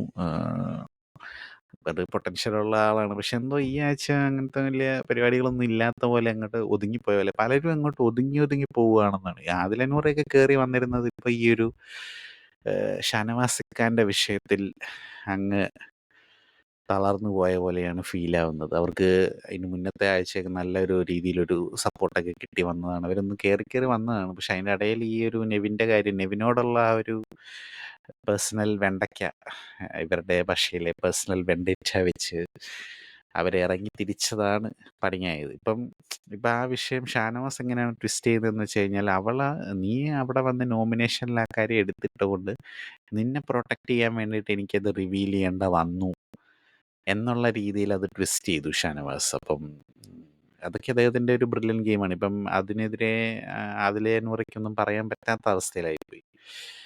പലപ്പോഴും ഇപ്പം ആ ഒരു കേസിൽ ആദില പെട്ടുപോവുകയും ചെയ്തു. ആദിലയാണെങ്കിൽ പോയി നെവിൻ്റെ അടുത്ത് പോയി സോറി പറയുന്നു. അത് കഴിഞ്ഞിട്ട് ഷാനവാസിൻ്റെ അടുത്ത് വന്ന് സംസാരിക്കുമ്പോൾ അതൊക്കെ പറയണം കേട്ടോ എന്നുള്ള രീതിയിൽ അവർക്ക് അങ്ങോട്ടും ഇങ്ങോട്ടും ഏത് സ്റ്റാൻഡ് എടുക്കണമെന്ന് അറിയാതെ ഒരു ഡബിൾ സ്റ്റാൻഡിൽ നിൽക്കുന്ന ഒരു അവസ്ഥയിലാണ്. പിന്നെ അവരിൽ നിന്ന് ഈ പറഞ്ഞ പോലെ എന്താ പറയുന്നത്, ഞാൻ മുമ്പത്തെ ഇതിൻ്റെ അകത്തും പറഞ്ഞു, ഇങ്ങനെ പ്രോഗ്രസീവായിട്ടുള്ള ചിന്താഗതി അങ്ങനെയൊക്കെ നമ്മൾ പ്രതീക്ഷിക്കുന്നത് തെറ്റാണ്. കാര്യം അവര് ഒരുമിച്ച് ജീവിക്കാൻ തീരുമാനിച്ചത് ശരിയായിരിക്കാം. ആ ഒരു സോഷ്യൽ നോംസിന് പുറത്തുള്ള കാര്യമായിരിക്കും. എന്നും പറഞ്ഞുകൊണ്ട് അവര് എന്താ പറയുന്നത്, പൊളിറ്റിക്കലി കറക്റ്റ് ആയിരിക്കണം, അങ്ങനെയൊക്കെ നമുക്ക് നിർബന്ധം പിടിക്കാൻ പറ്റില്ലല്ലോ. അത് നമ്മളും അങ്ങനെ ആയിരിക്കണമല്ലോ. മറ്റുള്ളവർക്കും ആ നിയമം ബാധകമാണ്. പക്ഷെ അവരിൽ നിന്നാണ് നമ്മൾ പ്രോഗ്രസീവ്നെസ് ഒക്കെ എല്ലാം ചിന്തിക്കുന്നത്. ആളുകൾ ഒരുമിച്ച് ജീവിക്കാൻ തീരുമാനിച്ചു എന്നല്ലേ ഉള്ളൂ. അല്ലാതെ ഏഹ്, എന്താ പറയുന്നേ, അപ്പൊ അതുകൊണ്ട് അവരിൽ നിന്ന് പ്രോഗ്രസീവായിട്ട് ചിന്താഗതി വരണം എന്ന് നമ്മൾ വാശി പിടിക്കുന്നത് എന്തിനാണെന്ന് എനിക്ക് മനസ്സിലാവുന്നില്ല. അത് പ്രോഗ്രസീവായിട്ട് എല്ലാവരും ചിന്തിക്കുവാണെങ്കിൽ നല്ലത്. ചിന്തിക്കാതിരിക്കുന്നതുകൊണ്ട് ഒരു കമ്മ്യൂണിറ്റീനെ റെപ്രസെന്റ് ചെയ്യുന്നു. അവരാരെയും റെപ്രസെന്റ് ചെയ്തല്ല, അവരവരെ തന്നെ റെപ്രസെന്റ് ചെയ്തിട്ടാണ് വന്നിരിക്കുന്നത്. ഇതിൻ്റെ അകത്ത് സത്യം പറഞ്ഞാൽ അല്ലെങ്കിലും ബിഗ് ബോസിൻ്റെ അകത്ത് കമ്മ്യൂണിറ്റീനെ റെപ്രസെന്റ് ചെയ്ത് എങ്ങനെ ഒരാൾക്ക് വരാൻ സാധിക്കും? കാര്യം കമ്മ്യൂണിറ്റീനെ റെപ്രസെന്റ് ചെയ്ത് വരുവാണെങ്കിൽ അതിൻ്റെ അകത്ത് നമ്മൾ എല്ലാ തരത്തിലുള്ള ഇമോഷൻസും നമ്മുടേതായ എല്ലാ തരത്തിലുള്ള ഗെയിം പ്ലേയും കളിക്കേണ്ടി വരും. ഒരിക്കലും നമ്മളൊന്നും റിയാലിറ്റിയിലും സൊസൈറ്റിയിലും ഒന്നും അങ്ങനെ ആയിരിക്കത്തില്ല. കാര്യം നമ്മളൊരു നമ്മുടേതായിട്ടുള്ളൊരു മാസ്ക് അണിഞ്ഞായിരിക്കും എപ്പോഴും നമ്മൾ ഗെയിം കളിക്കുക, അല്ലെങ്കിൽ നമ്മൾ ജീവിക്കുക തന്നെ. ഒരിക്കലും നമ്മൾ പോയിട്ട് ഇങ്ങനെ പോയി ബിഗ് ബോസിൻ്റെ അകത്ത് കാണിക്കുന്ന പോലെയൊക്കെ നമുക്ക് ജീവിക്കാൻ പറ്റുമോ? ഇല്ല. അതതിൻ്റെ അകത്ത് അങ്ങനത്തെ പ്രഷറൈസ്ഡ് ആയിട്ടുള്ള ഒരു കണ്ടെയ്നറിൻ്റെ അകത്ത് കസ്റ്റമൈസ്ഡ് ആയിട്ടുള്ള എന്താ പറയുന്നത് സാഹചര്യങ്ങൾക്കുള്ളിൽ ജീവിക്കുമ്പോൾ നമ്മൾ അങ്ങനെയൊക്കെ പെരുമാറുന്നു എന്നേ ഉള്ളൂ. ഇവരൊന്നും പുറത്തിറങ്ങിയാൽ അങ്ങനെയൊന്നും ആയിരിക്കില്ല പെരുമാറുന്നത്. പുറത്തിറങ്ങിയാൽ നമ്മൾ നമ്മുടെ സൊസൈറ്റി, നമ്മുടെ ഇമേജ്, അങ്ങനത്തെ പല കാര്യങ്ങളും അതിൽ ബാധകമാണ്. നമ്മളതെല്ലാം ചിന്തിച്ച് ഒക്കെ നമുക്ക് പെരുമാറാനായിട്ട് സാധിക്കുകയുള്ളൂ. അല്ലാണ്ട് ഈ പറഞ്ഞ പോലെ അപ്പം അതുകൊണ്ടൊക്കെ പ്രോഗ്രസീവ്നെസ് ഒക്കെ അവരുടെ മേൽ അടിച്ചേൽപ്പിക്കുന്നതിലും എനിക്ക് വലിയ അഭിപ്രായമൊന്നുമില്ല. അല്ല പിന്നെ അതിനെക്കുറിച്ച് പറയുന്ന ആളുകളായിരിക്കണം. അവരങ്ങനത്തെ കാര്യങ്ങളൊന്നും അങ്ങനെ പറയാറൊന്നുമില്ല എന്നുള്ളതാണ്. അതിനെക്കുറിച്ച് വാദിക്കുന്ന ഒരാളാണെങ്കിൽ നിങ്ങൾക്ക് ആ ഒരു ആർഗ്യുമെന്റ് പറയാം, എന്താണെങ്കിലും. പിന്നെ ഒനിയിൽ ലക്ഷ്മി വിഷയത്തിലാണെങ്കിലും അത് അവിടെയും ലക്ഷ്മി കയറി. മസ്താനിക്ക് അങ്ങനെ അത് ചിന്തിച്ചത് തെറ്റാണോ എന്ന് ചോദിച്ചു കഴിഞ്ഞാൽ അത് തെറ്റ് പറയാൻ പറ്റത്തില്ല, തോന്നാം. പക്ഷെ അതിങ്ങനെ ഒരു ഭൂതാകാരമായിട്ട് ഇങ്ങനെ ഒരു വലിയ വിഷയമായിട്ട് മാറാൻ ഉള്ള പ്രധാന കാരണം ലക്ഷ്മി തന്നെയായിരുന്നു. ലക്ഷ്മി അതെടുത്ത് അവിടെ ഒരു ഗെയിം കളിക്കാൻ നോക്കി, അത് ബാക്ക് ഫയർ ചെയ്തു. അപ്പം അവിടെയൊക്കെ ഇപ്പം ആ ഒരു കാര്യത്തിൽ, പിന്നെ ആദില നൂറയുടെ കാര്യത്തിൽ, ആര്യനും ജിസേലിൻ്റെയും വിഷയത്തിലൊക്കെ ഒരു തരത്തിൽ അല്ലെങ്കിൽ മറ്റൊരു തരത്തിൽ നീതി ലഭിച്ചവരാണ്. അവരുടെ ആ ഒരു വിഷയങ്ങൾ ചോദ്യം ചെയ്യപ്പെട്ടതാണ്. അത് എന്തുകൊണ്ട് നെവിന് ലഭിച്ചില്ല, അല്ലെങ്കിൽ ഷാനവാസിന് ലഭിച്ചില്ല? ഇവിടെ ഷാനവാസ് ആണല്ലോ വിക്ടിം ആണെന്ന് പറയുന്നത്. എന്തുകൊണ്ട് ഷാനവാസിന് ആ ഒരു നീതി ലഭിച്ചില്ല, അല്ലെങ്കിൽ നെവിന് ആ ഒരു നീതി ലഭിച്ചില്ല, അവർക്ക് ആ ഒരു ഓപ്പർച്യൂണിറ്റി ലഭിച്ചില്ല എന്നുള്ളതാണ് ഒരു ചോദ്യം. അതാണ് നെവിനെ അലട്ടിക്കൊണ്ടിരിക്കുന്നു. നെവിൻ ഇപ്പോഴും ആ ഒരു വിഷയം വിടാൻ തയ്യാറായിട്ടില്ല. ഷാനവാസ് ആ ഒരു വീക്കും വളരെയധികം എന്താ പറയുന്നത്, ആ വിഷയം ടച്ച് ചെയ്യുന്നില്ല എന്ന് കണ്ടപ്പോൾ വളരെയധികം ഹാപ്പി ആയിരുന്നു. അപ്പം പല കമൻറ്റുകളിലും ഞാൻ കണ്ട ഒരു കാര്യം എന്താണെന്ന് വെച്ച് കഴിഞ്ഞാൽ, തെറ്റ് ചെയ്തവൻ തല കുനിച്ചിരിക്കും, തെറ്റ് ചെയ്യാത്തവൻ എന്താ പറയുന്നത്, നിവർന്ന് തന്നെ നിൽക്കും എന്നുള്ളതാണ്. അങ്ങനെ നമുക്ക് എപ്പോഴും പറയാൻ പറ്റത്തില്ല. ഇപ്പം നമ്മുടെ മേൽ ഇല്ലാത്തൊരു അലിഗേഷൻ വന്നു, അത് നമുക്ക് പ്രൂവ് ചെയ്യാനായിട്ടൊരു അവസരം കിട്ടുന്നില്ല, അല്ലെങ്കിൽ നമുക്ക് ആ ഒരു നീതി നിഷേധിക്കപ്പെടുന്നു എന്നുള്ള തോന്നലുണ്ടായാൽ ഒരാൾക്ക് വിഷമിച്ചിരിക്കാം, തല കുനിച്ചിരിക്കേണ്ടി വരും, ഈ ഒരു ലോകത്തിൻ്റെ അവസ്ഥയെ ആലോചിച്ച്. അപ്പം അതുകൊണ്ട് അവിടെ നമുക്ക് പറയാൻ പറ്റില്ല. മേ ബി എനിക്കറിയില്ല ഈ ഒരു കാര്യത്തിൽ ലാലേട്ടൻ അത് വരുവായിരുന്നെങ്കിൽ എങ്ങനെ ഡീൽ ചെയ്യുന്നു പോലും നമുക്ക് ചിന്തിക്കാൻ പറ്റില്ല. കാര്യം ഇതിലെന്താണ് ഒരു പ്രത്യേക സൊല്യൂഷൻ ഉള്ളത്? ഇത് അങ്ങനൊരു വിഷയമായിട്ട് എടുത്തോണ്ട് വരാതിരിക്കുകയായിരുന്നു വേണ്ടത് എന്നാണ് എനിക്ക് തോന്നുന്നത്. അത് പേഴ്സണലായിട്ട് ഇവിടെ എന്ത് പേഴ്സണൽ എന്ന് ലാലേട്ടൻ ഒരിക്കൽ ചോദിക്കുകയുണ്ടായി. ശരിയാണ്, ഇതൊരു പബ്ലിക് പ്ലാറ്റ്ഫോമാണ്. ബട്ട് എങ്കിലും അവർക്കും അതിനകത്തും പ്രൈവറ്റ് സ്പേസും കാര്യങ്ങളൊക്കെ ഉണ്ട്. ഒരാളുടെ വിഷയങ്ങൾ ഇപ്പം മാരിഞ്ച് സെയിൽ എന്നുള്ളത് അവരുടെ പ്രൈവറ്റ് ആയിട്ടുള്ള ഒരു സംഭവമാണ്. അപ്പോൾ അവിടെ ഒരു പ്രൈവസിയും കാര്യങ്ങളൊക്കെ ഉണ്ട്. പേഴ്സണൽ ഫ്രീഡം, പേഴ്സണൽ പ്രൈവസി അങ്ങനെയുള്ള പരിപാടികളൊക്കെ ഉണ്ടല്ലോ. പബ്ലിക് പ്ലാറ്റ്ഫോം ആണെങ്കിലും. ഇപ്പം നമ്മൾ വഴിയിലോട്ട് ഇറങ്ങുമ്പോഴത്തേക്ക് വീടിന് പുറത്തേക്ക് ഇറങ്ങിയാൽ അത് പബ്ലിക് സ്പേസ് അല്ലേ. പബ്ലിക് സ്പേസിൽ എന്നും പറഞ്ഞുകൊണ്ട് ഇത് പബ്ലിക് സ്പേസ് ആണ്, ഇവിടെ എനിക്ക് എന്തും ചെയ്യാമെന്നും പറഞ്ഞുകൊണ്ട് നമ്മുടെ അടുത്ത് വന്നിട്ട് ഒരാൾക്ക് തോന്നിയാസം പറയാൻ പറ്റില്ലല്ലോ. അല്ലെങ്കിൽ നമ്മളെ കയറി അടിക്കാനും പിടിക്കാനും ഒന്നും പറ്റില്ലല്ലോ. കാര്യം അവിടെ നമുക്കൊരു പേഴ്സണൽ സ്പേസിലും നമുക്കൊരു പ്രൈവസി ഉണ്ടല്ലോ. നമ്മുടേതായിട്ടുള്ള ഒരു പേഴ്സണൽ ഫ്രീഡം, ഒരു ഒരു ഒരു ഏരിയ ഉണ്ടല്ലോ. അപ്പം അങ്ങനെയൊക്കെ നോക്കുമ്പോൾ അവിടെയും ഈ പ്രൈവസി എന്നുള്ളത് അതിൻ്റെ അകത്തും ബാധകമായിട്ടുള്ളൊരു വിഷയം തന്നെയാണ്.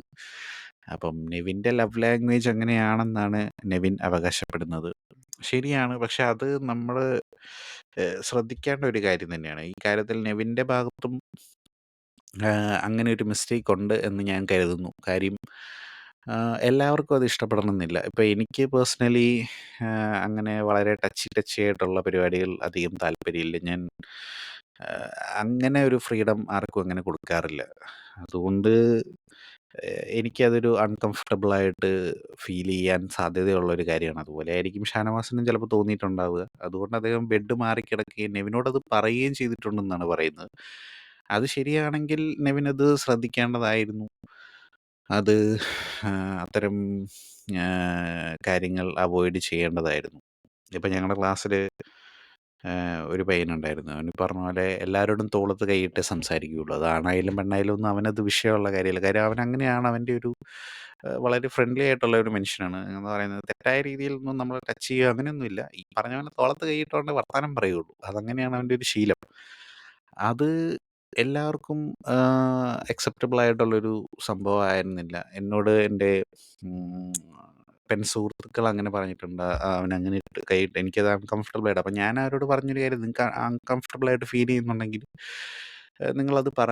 അവന് ഇപ്പോൾ വിഷമാവില്ലേ എന്നുള്ള രീതി. അപ്പം ഞാൻ പറഞ്ഞു, അത് വിഷമാവും, ശരിയായിരിക്കാം. പക്ഷെ എന്നാലും അത് നിങ്ങൾക്ക് അൺകംഫർട്ടബിൾ ആയിട്ട് തോന്നുന്നുണ്ടല്ലോ. അവൻ തെറ്റായ രീതിയിലൊന്നും അല്ല പിടിക്കുന്നത്. പക്ഷെ എന്നാലും നമുക്കങ്ങനെ, നിങ്ങൾക്കത് പറ്റുന്നില്ല എന്നുണ്ടെങ്കിൽ അത് അവനോട് തുറന്ന് പറഞ്ഞാൽ മതി. പേഴ്സണലായിട്ട് അത് പറഞ്ഞാൽ മതി.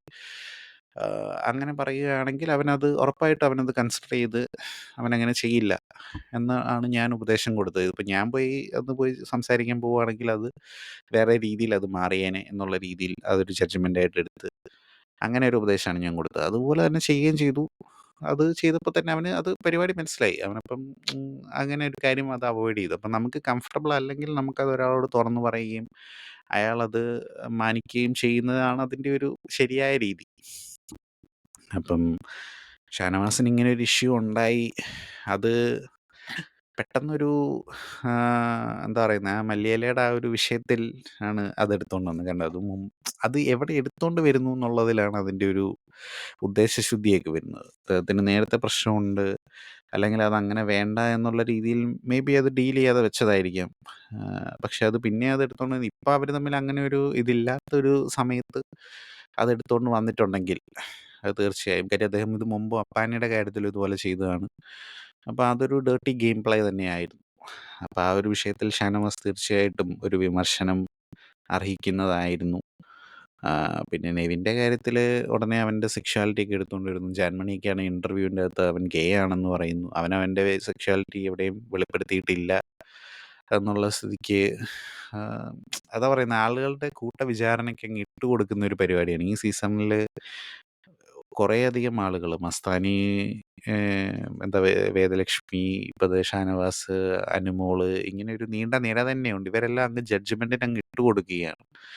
ബിന്നിയും റെനയും തമ്മിലുള്ള കോൺവെർസേഷനുകളിലൊക്കെ ആര്യൻ ജിസേൽ ബന്ധം എപ്പോഴും എടുത്ത് പറയായിരുന്നു. ഇന്നത്തെ എപ്പിസോഡിലാണെങ്കിൽ ഇതിപ്പോൾ വേണ്ട അവർ ലവ് ട്രാക്ക് പിടിക്കുകയാണോ എന്നുള്ളത്. എനിക്ക് ഈ സീസണിൽ ആളുകൾ ലവ് ട്രാക്ക് പിടിക്കുന്നത് തന്നെ ഇങ്ങനത്തെ എന്തെങ്കിലുമൊക്കെ വിഷയം ഉണ്ടാവാനാണ്. പുറത്ത് ഒന്നെങ്കിൽ അതൊരു പോസിറ്റീവായിട്ടുള്ള നോട്ടിലാണെങ്കിൽ അങ്ങനെ. പക്ഷേ പേർലി മാണിക്ക് ശേഷം മലയാളത്തിൽ അങ്ങനെ പോസിറ്റീവായിട്ടുള്ള ലവ് ട്രാക്ക് ഒന്നും ഞാൻ കണ്ടിട്ടില്ല. എല്ലാത്തിനും കട്ട നെഗറ്റീവാണ്. പേർലി മാണിയുടെ സമയത്തും നെഗറ്റീവ് അഭിപ്രായങ്ങൾ ഉണ്ടായിരുന്നു എന്ന് ബോണ്ട് എന്നോട് പറഞ്ഞിട്ടുണ്ട്. അപ്പോൾ അതും അത്രയും ആളുകൾക്ക് അത്രയും ഇഷ്ടമുണ്ടായിരുന്ന കോംബോ ആണോ എന്ന് എനിക്കറിയില്ല. പക്ഷെ അവർ റിയൽ ലൈഫിൽ ഒന്നിച്ചു, അവർക്കിപ്പം കുട്ടികളും ഉണ്ട്. ബിഗ് ബോസിന്റെ അകത്ത് ലവ് ട്രാക്ക് പിടിക്കുമ്പോൾ എപ്പോഴും കണ്ടുവരുന്ന ഒരു പ്രതിഭാസമാണ് അകത്തുള്ള ആളുകൾ തന്നെ അതിനെ ചോദ്യം ചെയ്യുകയും അത് അവരൊരു ടോപ്പിക്കാക്കി മാറ്റുകയും ചെയ്യുന്നത്. അതെന്തിനാണെന്ന് എനിക്ക് ഇതുവരെ മനസ്സിലാവുന്നില്ല. കാര്യം അവര് അങ്ങനെ ഒരു പരിപാടി ചെയ്യുന്നുണ്ടെങ്കിൽ നമ്മൾ അതിനോട്ട് ഇന്റർഫിയർ ചെയ്യാതിരിക്കുന്നതാണ് അവരുടെ വിസിബിലിറ്റി കുറയ്ക്കുന്നതിനുള്ള പ്രധാന ഘടകം. ബിഗ് ബോസ് എപ്പോഴും ക്യാമറയിലെടുത്ത് ഫോക്കസ് ചെയ്ത് കഴിഞ്ഞ തവണ ഫുള്ള് ജാസ്മിൻ ഗബ്രി കോംബോ എടുത്ത് അങ്ങനെ കാണിച്ച് വെറുപ്പിച്ച് പണ്ടാറടക്കിയിരുന്നു. അങ്ങനെ കാണിക്കാതിരിക്കുന്നിടത്തോളം കാലം അത് നമ്മളെ ബാധിക്കുന്ന വിഷയമല്ല. പക്ഷെ ഇവര് അകത്തിരുന്നോണ്ട് തന്നെ അതെടുത്ത് ഇടുമ്പഴത്തേക്കാണത് കൂടുതൽ ഇതാവുന്നത്. ഇപ്പം ബിന്നി എന്തുകൊണ്ടാണ് ഈ ജിസേലിന്റെ കാര്യത്തിൽ ഇത്രയും അങ്ങ് ഫോക്കസ്ഡ് ആവുന്നത്? ജിസേലിനെതിരെ ഗെയിം കളിക്കാം. ഉറപ്പായിട്ടും ഫേവറേറ്റിസം അങ്ങനത്തെ പരിപാടികളൊക്കെ എടുത്ത് പറഞ്ഞ് ഗെയിം കളിക്കാം. പക്ഷെ ഈ ഒരു രീതിയിലുള്ള അപ്രോച്ച് ബിന്നിക്കും നല്ലതല്ല. കാര്യം ഓൾറെഡി ബിന്നിക്ക് കുത്തിത്തിരിപ്പെന്ന് പറഞ്ഞൊരു പരിപാടിയുണ്ട്. പക്ഷെ അത് എന്നെ അവര് കുത്തിത്തിരിപ്പെന്ന് പറയുന്നു എന്ന് പറഞ്ഞ് വിഷമിച്ചിട്ട് അടുത്ത നിമിഷം നമ്മള് കാണുന്നത് എന്തുവാ ഇങ്ങനെ ഇരുന്നിട്ട് മറ്റൊരാളോട് ഇരുന്ന് വേറൊരാളെ പറ്റി ഇങ്ങനെ കുറ്റം പറയുന്ന പോലത്തെ രീതിയിലുള്ള ഇതാണ് നമ്മള് കാണുന്നത്.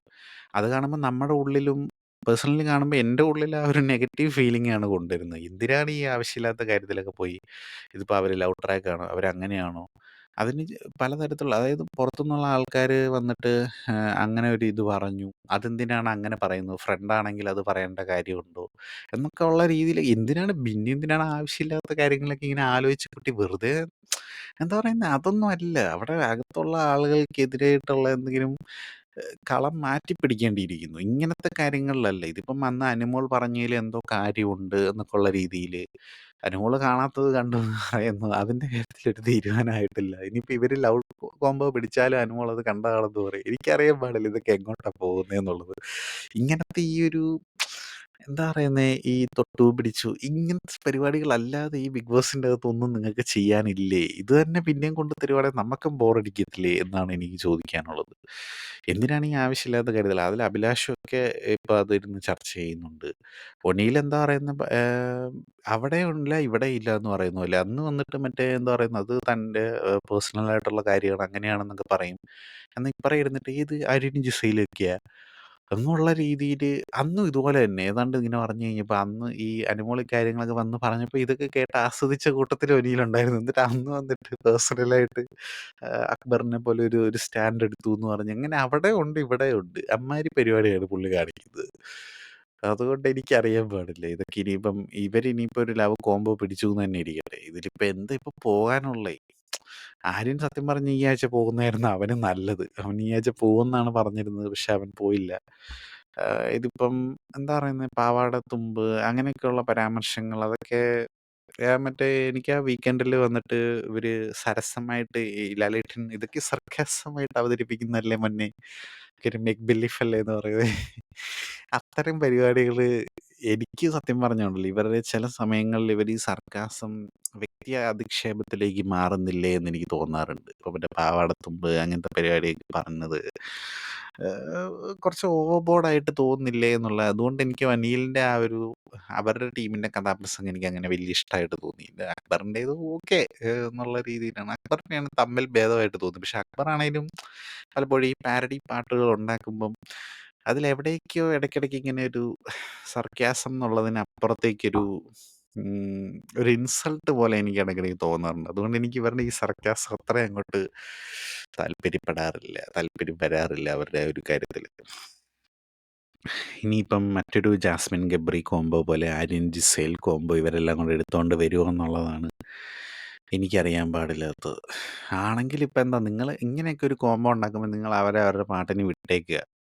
കാര്യം ബിഗ് ബോസ് തന്നെ ഇത് ക്യാമറയിൽ എപ്പോഴും എപ്പോഴും കാണിച്ച് പുറത്ത് ആൾക്കാർക്ക് ഓട്ടോമാറ്റിക്കലി ഹെയ്റ്റ് ഉണ്ടായിക്കോളും. നമ്മളായിട്ട് പ്രത്യേകിച്ച് അവിടെ ഒരു അവർക്കെതിരെ ഒരു പടയൊരുക്കം ഒന്നും നടത്തേണ്ട കാര്യമില്ല.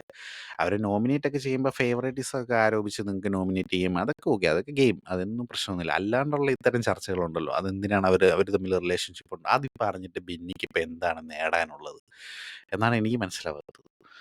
അതൊക്കെ പോയി വെറുതെ ആവശ്യമില്ലാതെ ബിന്നിയുടെ ഗെയിം കളയുകയാണ്. ബിന്നി എന്തെങ്കിലുമൊക്കെ ഒരു എന്താ പറയുന്നേ അന്ന് മറ്റേ ആര്യൻ റെനയുടെ കാര്യത്തിലാണെങ്കിലും അത് ആര്യൻ ചെയ്തത് തെറ്റായിട്ട് തന്നെയാണ് എനിക്ക് തോന്നിയിട്ടുള്ളത്. കാര്യം റെനയാണ് വന്നിട്ട് മറ്റേ റെനയുടെ അതാണ് ഇവരുടെ ഇതിലുണ്ടല്ലോ നമുക്ക് ക്ലിയർ ആയിട്ടൊരു സ്റ്റാൻഡ് എടുക്കാൻ പറ്റത്തില്ല ഇവരുടെ പല കാര്യങ്ങളിലും. ഇപ്പം ആര്യൻ റെന വിഷയത്തിൽ തന്നെയാണെങ്കിലും റെന പോയിട്ട് ഉറങ്ങാൻ കിടക്കാൻ പോകുന്നവനെ ആദ്യം നിവിൻ കയറി ചൊറിഞ്ഞു. അത് കഴിഞ്ഞിട്ട് അവൻ കിടന്ന് ബെഡിലോട്ട് ചാടിക്കയറി വന്ന് ഈ പാതിരാത്രി എന്തിനാണ് പോയി ഇറിറ്റേറ്റ് ചെയ്യാൻ പോകുന്നത്? അല്ലെങ്കിൽ തന്നെ മനുഷ്യൻ ഉറങ്ങാൻ പോകുമ്പോൾ നമ്മൾ വിശക്കുമ്പോൾ നീയല്ലാതെ മാറും എന്ന് പറയുന്ന പോലെ നമ്മൾ ഉറങ്ങാതിരുന്ന് കഴിഞ്ഞാൽ നമ്മുടെ ഉള്ള മനസ്സമാധാനം നമ്മുടെ എല്ലാം പോകും. അങ്ങനെ ഒരു മൊമെന്റിൽ പോയിട്ട് അവിടെ പോയി കിടന്നു. ഇവൻ പിന്നെ ഭയങ്കര ഇമ്മച്യൂറാണ്. അതവനൊരു വലിയ പ്ലസ് ആയിട്ടാണ് അവൻ കഴിഞ്ഞ എപ്പിസോഡിന്റെ അകത്ത് അവൻ പറഞ്ഞത്. ഞാനിങ്ങനെയൊക്കെയാണ്, പുറത്താണ് ഇമ്മച്യൂറാണ്. അതത്ര നല്ല പരിപാടിയല്ല മോനെ. നമ്മൾ കുറച്ചൊക്കെ മെച്യൂറായിട്ട് വരണം. കുറച്ചൊക്കെ നമ്മൾ ചിന്തിക്കണം. ഒരു ആക്ടറൊക്കെ അല്ലേ നീ, വലിയ വലിയ നിലയിലോട്ടൊക്കെ എത്താൻ പോകുമ്പോഴത്തേക്ക് ഇത്തരം കാര്യങ്ങളിലൊക്കെ കുറച്ച് സെൽഫ് കൺട്രോളും കാര്യങ്ങളൊക്കെ പഠിക്കണം. അതൊക്കെ നമ്മൾ ചെയ്യേണ്ടിയിരിക്കുന്നു. ഇങ്ങനെ ഒരു വന്ന് കിടന്നപ്പോൾ ഉടനെ എന്നാൽ പിന്നെ അങ്ങ് അവൻ അവൻ കിടക്കുമെന്ന് എനിക്ക് എന്തായാലും തോന്നിയില്ല. പക്ഷെ അങ്ങനെ ചുമ്മാ കാലിട്ടതേ ഉള്ളൂ. ഒന്ന് പേടിപ്പിക്കാൻ വേണ്ടി ചെയ്തതാണ്. പക്ഷെ അത് അവള് ശരിക്കും പേടിച്ചു പോയി. അതിന് റെനേനെ തെറ്റ് പറയാൻ പറ്റില്ല. കാര്യം ആരായാലും പേടിച്ചു പോകും. അങ്ങനത്തെ ഒരു ഇത് വന്നു കഴിഞ്ഞാല്. പിന്നീട് അത് ബിന്നിയായിട്ട് ഡിസ്കസ് ചെയ്യുന്നു. ബിന്നി അവിടെ ഒരു കുറച്ച് ചെറുതായിട്ടൊക്കെ ഒന്ന് ഇത് വെക്കുന്നു. പിന്നീട് പോയിട്ട് ബോയ് ഫ്രണ്ട് എങ്ങനെ വിചാരിക്കും, വീട്ടുകാരെന്ത് വിചാരിക്കും? റെനയുടെ ഏറ്റവും വലിയ പേടി അതാണ്. അതൊരു എന്താ പറയുന്നത്, ദൗർഭാഗ്യകരമായിട്ടുള്ളൊരു സിറ്റുവേഷൻ ആയിരുന്നു. എന്തായാലും റെന പോയി. പക്ഷേ ഈ വീട്ടില് വന്നിട്ട് അവരുടെയൊക്കെ ഒരു അവസ്ഥ ഒന്ന് ആലോചിച്ച് നോക്കിയേ. ഇതിനകത്ത് വന്നു കഴിഞ്ഞാല് വീട്ടുകാരെന്ത് വിചാരിക്കും, നാട്ടുകാരെന്ത് വിചാരിക്കും എന്നുള്ള ചിന്തയിലാണ് ഇതിൻ്റെ അകത്ത്. അങ്ങനെ വിചാരിക്കുന്നവരൊരിക്കലും ഇതിനകത്ത് വന്നിട്ട് കാര്യമില്ല. ആ കാര്യത്തില് കാര്യം. നാട്ടുകാരെന്ത് വിചാരിച്ചാലും ഒരു കുഴപ്പവുമില്ല. ഞാൻ ഇങ്ങനെയൊക്കെ തന്നെയാണെന്ന് പറഞ്ഞ് കൃജൻ കത്തൂരിയ എന്നുള്ള പേരൊക്കെ നേടിയെങ്കിലും അദ്ദേഹം അദ്ദേഹത്തിൻ്റെതായിട്ടുള്ള രീതിയിൽ ഇമ്മച്വറാണ്. ഇമ്മച്വറാണ്. അല്ലെങ്കിൽ നെഗറ്റീവ് ആണെങ്കിൽ നെഗറ്റീവാണ് അങ്ങേയറ്റം. ഒരു ഒരു പൊട്ടൻ എന്ന് നമുക്ക് പലപ്പോഴും തോന്നും.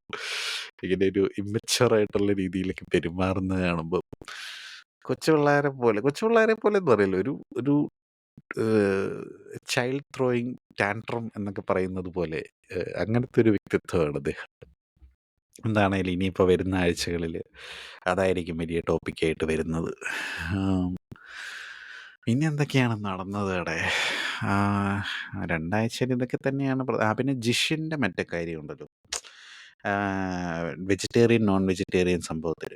അതിൽ വേറൊരു പെർസ്പെക്റ്റീവ് ഞാനിങ്ങനെ കേട്ടത്, ഇപ്പം അനുമോൾക്ക് പീരിയഡ്സിൻ്റെ ഭാഗമായിട്ട് പുള്ളിക്കാരിക്ക് ടാസ്കിൽ അന്ന് ഒഴിവായിരുന്നു. അപ്പം അന്ന് അനുമോൾ അത് കുക്ക് ചെയ്യുന്നത് കൊണ്ട് ചില വീടുകളിലൊക്കെ അങ്ങനത്തെ ഒരു ഇത് ഞാൻ പറഞ്ഞു കേട്ടിട്ടുണ്ട്. അതായത് ഇങ്ങനത്തെ സമയം പ്രത്യേകിച്ച് നായർ സമുദായത്തിലാണ് അങ്ങനത്തെ പരിപാടി ഉള്ളതെന്നാണ് ഞാൻ കേട്ടിട്ടുള്ളത്. അതായത് ഇങ്ങനത്തെ പീരിയഡ്സിൻ്റെ അങ്ങനത്തെ സമയം വരുമ്പോൾ സ്ത്രീകൾ അമ്പലത്തിൽ പോകാൻ പാടില്ല, കുക്ക് ചെയ്യാനായിട്ട് അടുക്കളയിൽ കയറാൻ പാടില്ല, അങ്ങനത്തെ ഒരു ഇതൊക്കെ കേട്ടിട്ടുണ്ട്. അതൊക്കെ ഇപ്പോഴത്തെ കാലത്ത് മാറി വരുന്ന ഒരു പരിപാടിയാണെങ്കിലും ചില വീടുകളിലൊക്കെ അത് ഇപ്പോഴും കൃത്യമായിട്ട് തന്നെ അനുഷ്ഠിച്ചു പോകുന്ന ഒരു പ്രക്രിയയാണ്. അപ്പോൾ അതിന് ഒരു റീസണായിട്ട് ഞാൻ പറഞ്ഞു കേട്ടിട്ടുള്ളത്, ആ സമയത്ത് അവർക്ക് കൂടുതൽ ആയാസകരമായിട്ടുള്ള ജോലികൾ ഒഴിവാക്കാനായിട്ട് വേണ്ടിയിട്ട് കൊണ്ടുവന്ന ഒരു ഇതാണ് എന്നുള്ള രീതിയിലാണ്. അല്ലാണ്ട് അവരെ എന്താ പറയുന്നത്, വൃത്തിയില്ലായ്മ അങ്ങനത്തെ രീതിയിൽ ഉദ്ദേശിച്ചല്ല അത് കൊണ്ടുവന്നതെന്നും പിന്നീട് അത് ആ രീതിയിലേക്ക് വ്യാഖ്യാനിക്കപ്പെട്ടു എന്നുമാണ് പറയുന്നത്. എനിക്കറിയില്ല. അപ്പം ആ ഒരു ഇതിൻ്റെ ബേസിസിലാണ് ജിഷിൻ അന്ന് അത്രയും വയലൻ്റ് ആയത്. പക്ഷെ അതാരും വീട്ടിലുള്ള ആരും അത് ചിന്തിച്ചില്ല. കാര്യം ഈവൻ കണ്ട ഞാൻ പോലും അത് ചിന്തിച്ചില്ല കേട്ടോ, സത്യം പറഞ്ഞു കഴിഞ്ഞാൽ. അങ്ങനത്തെ ഒരു ചിന്ത എൻ്റെ മനസ്സിൽ പോയില്ല. കാര്യം നമ്മളിതൊന്നും ഇങ്ങനത്തെ വക കാര്യങ്ങളൊന്നും എൻഡോസ് ചെയ്യുന്നതല്ലാത്തത് കൊണ്ടും നമ്മളിതൊന്നും ഇപ്പം ഇല്ല, അല്ലെങ്കിൽ അങ്ങനത്തെ രീതിയിൽ ചിന്തിക്കാത്തത് കൊണ്ടും നമ്മുടെ തലയിലോട്ട് അത് പോയില്ല. വീട്ടിനകത്തുള്ളവർക്കും അത് പോയില്ല. അവരും വെജിറ്റേറിയൻ നോൺ വെജിറ്റേറിയൻ ആ ഒരു രീതിയിലാണ് അത് കണ്ടത്.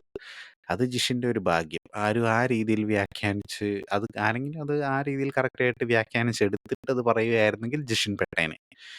ഇതിപ്പോൾ അവരുടെ കസ്റ്റമിൻ്റെ ഭാഗമായിട്ട് ഓക്കെ, അവർ നോൺ വെജിറ്റേറിയൻ കഴിക്കാറില്ല, വെജിറ്റേറിയൻ ആയിട്ടാണ് ജീവിക്കുന്നത് എന്നുള്ള രീതിയിൽ അത് മാറ്റിയെടുക്കപ്പെട്ടു. അപ്പം ഈ ഒരു ആംഗിള് ആലോചിച്ച് നോക്കുമ്പോൾ എനിക്കിപ്പോൾ ഇന്നും ഇപ്പോൾ ആ ഒരു നോൺ വെജിറ്റേറിയൻ ഇഷ്യൂ പറഞ്ഞിട്ട് പലരും ജിഷിനെ നോമിനേറ്റ് ചെയ്യുകയും ജിഷിൻ ഇന്നത്തെ അനീഷിൻ്റെ ടീമിലെ വെസൽ വാഷിങ്ങുമായിട്ട് ബന്ധപ്പെട്ട് വരുമ്പോഴും ഞാൻ വെജിറ്റേറിയൻ ആണ്, അതുകൊണ്ട് നോൺ വെജിറ്റേറിയൻ ഫുഡ് ഉണ്ടാക്കിയ പാത്രം എനിക്ക് കഴുകാൻ പറ്റില്ല എന്നൊക്കെ പറയുമ്പം എനിക്കറിയില്ല ഈ വെജിറ്റേറിയൻ, നോൺ വെജിറ്റേറിയൻ ഈ ഒരു പരിപാടികളിലൊക്കെ അത് കഴിക്കാറില്ല എന്നുള്ളൂ. അത് തൊട്ടുകൂടായ്മയില്ല എന്ന് വെച്ചാൽ അതിൻ്റെ പാത്രം കഴുകി വെക്കണ്ട. മേബി അതിൻ്റെ സ്മെല്ല് പറ്റത്തില്ലാത്തതുകൊണ്ട് എനിക്കറിയില്ല അതെന്താണ് അത്. അതൊക്കെ അത്രയും അങ്ങോട്ട് വേണോ എന്നുള്ള ഒരു ചിന്തയാണ് എനിക്ക് പോയത്. നിങ്ങൾ കഴിക്കണ്ടെന്നല്ലേ ഉള്ളൂ. പാത്രം കഴുകി വെക്കുന്നതിൽ കുഴപ്പമില്ലല്ലോ. അത് പണിയെടുക്കാതിരിക്കാനുള്ള ഒരു പരിപാടിയല്ലേ എന്നുള്ള രീതിയിൽ തോന്നായികയില്ലായികയില്ല. അവിടെ ആദിലയാണെങ്കിൽ ഇന്നത്തെ ആ ഒരു അനീഷ് നോമിനേറ്റ് ചെയ്യുന്നതിൻ്റെ ആ ഒരു ഇതിൽ ചുമ്മാ അങ്ങോട്ട് മുടയിറക്കി. ആദിലയുടെ ഒരു പ്രശ്നം അതാണ്. ഇങ്ങനെ എന്തെങ്കിലും ഒരു പേഴ്സണൽ വെണ്ടയ്ക്ക വലിയ രീതിയിൽ തന്നെ മനസ്സിലങ്ങോട്ട് വെക്കുക. അത് ഈ പറഞ്ഞ പോലെ അത് എങ്ങനെയൊക്കെ ബുള്ളിയിങ്ങോ ആ രീതിയിലൊക്കെ ആയിട്ടത് അതങ്ങോട്ട് തീർക്കും പുള്ളിക്കാരി. അതൊരു നെഗറ്റീവാണ് അതാണ്. അത് നമുക്ക് ആ അവരോടുള്ള ആ ഒരു ഇഷ്ടം അങ്ങ് കുറയ്ക്കുന്ന ഒരു പരിപാടിയാണ് അതൊക്കെ. അതൊക്കെ ഒഴിവാക്കേണ്ടതാണ്. അപ്പം ജിഷിൻ്റെ കാര്യത്തിൽ എനിക്കിങ്ങനെ ഈ ഒരു ഇത് കേട്ടതിൽ പിന്നെ ആ ആംഗിളിൽ നിന്നാണ് ഞാനിത് മനസ്സിലോട്ട് വരുന്നത്. നിങ്ങൾക്കങ്ങനെ തോന്നിയിട്ടുണ്ടോ എന്നുള്ളത് പറയുക. പിന്നെ സാബ്മാൻ മറ്റേ പ്രതിമയായിട്ട് നിന്നപ്പോഴത്തേക്കും ബിഗ് ബോസ് അറിഞ്ഞൊരു പണിയാണ് കൊടുത്തത്. പക്ഷെ അവിടെ ഒരു പവർ കൊടുത്തിട്ടുണ്ടായിരുന്നു. അത് വേണമെങ്കിൽ യൂട്ടിലൈസ് ചെയ്യായിരുന്നു വീട്ടിലുള്ളവർക്കല്ലേ. അനുമോളുടെ പ്ലാച്ചി തിരിച്ചു വന്നത് അങ്ങനെയാണോ? പ്ലാച്ചിയുടെ കാര്യം പറഞ്ഞായിരുന്നു. ഇത് പ്ലസ്സിലുണ്ടായിരുന്നോന്ന് ഞാൻ കണ്ടിട്ടില്ല. അത് എന്താണ് അനുമോളുടെ വിഷ് എന്തായിരുന്നു എന്നറിയില്ല. മേ ബി അങ്ങനെയായിരിക്കും പ്ലാച്ചി റീ എൻട്രി ചെയ്തത്. എന്താണെങ്കിലും അതാ വീട്ടുകാർ അതാ പറഞ്ഞത്, ഹോട്ടൽ ടാസ്ക് മൊത്തത്തിലൊരു ഒരു പരാജയമായിരുന്നു. റിയാസ് ആണെങ്കിലും അകത്ത് വന്ന് ഒരു കാര്യമില്ലാതെ നെഗറ്റീവായിട്ട് നിന്നിരുന്ന വേദലക്ഷ്മിക്കെതിരെ പോയിട്ട് അതെല്ലാവരും പോയി ഗസ്റ്റുകളെല്ലാം വരുന്നവരെല്ലാം പോയി പുള്ളിക്കാരനെ ചൊറിയാൻ പോയി കഴിഞ്ഞാൽ ഓട്ടോമാറ്റിക്കലി പുള്ളിക്കാരി പോസിറ്റീവ് ആവും. അതിന് കുറേ പേരൊക്കെ ഇപ്പോൾ സപ്പോർട്ട് ചെയ്ത് വന്ന് എനിക്കതൊന്നുമല്ല, ഇതുമായിട്ട് ബന്ധമൊന്നും ഇല്ലാതെ ലാലേട്ടനെ പോയിട്ട് തെറി വിളിക്കുന്നത് എന്തിനാണെന്നാണ് നീ മനസ്സിലാവാത്തത്. പാവം മനുഷ്യൻ. ഈ ലോകത്തിൻ്റെ ഒരു വിരോധാഭാസം നോക്കണേ. ഒരേ സമയം ഒരു വലിയൊരു പരമോന്നത ബഹുമതി നേടി എല്ലാവരായാലും അദ്ദേഹം ബഹുമാനിക്കപ്പെടുന്നു. അതേസമയം കുറേ എണ്ണം ഈ പറഞ്ഞ പോലെ ഒരു കാര്യമില്ലാതെ ഹേറ്റ്രഡും ചുമന്നുകൊണ്ട് വരുന്നു. എങ്ങനെ മനുഷ്യരോടൊക്കെ ഇങ്ങനെ വെറുപ്പും വിദ്വേഷമൊക്കെ വെച്ചിട്ട് ഇവർക്ക് ജീവിക്കാൻ പറ്റുമെന്നുള്ളതാണ് എനിക്ക് മനസ്സിലാവാത്തത്.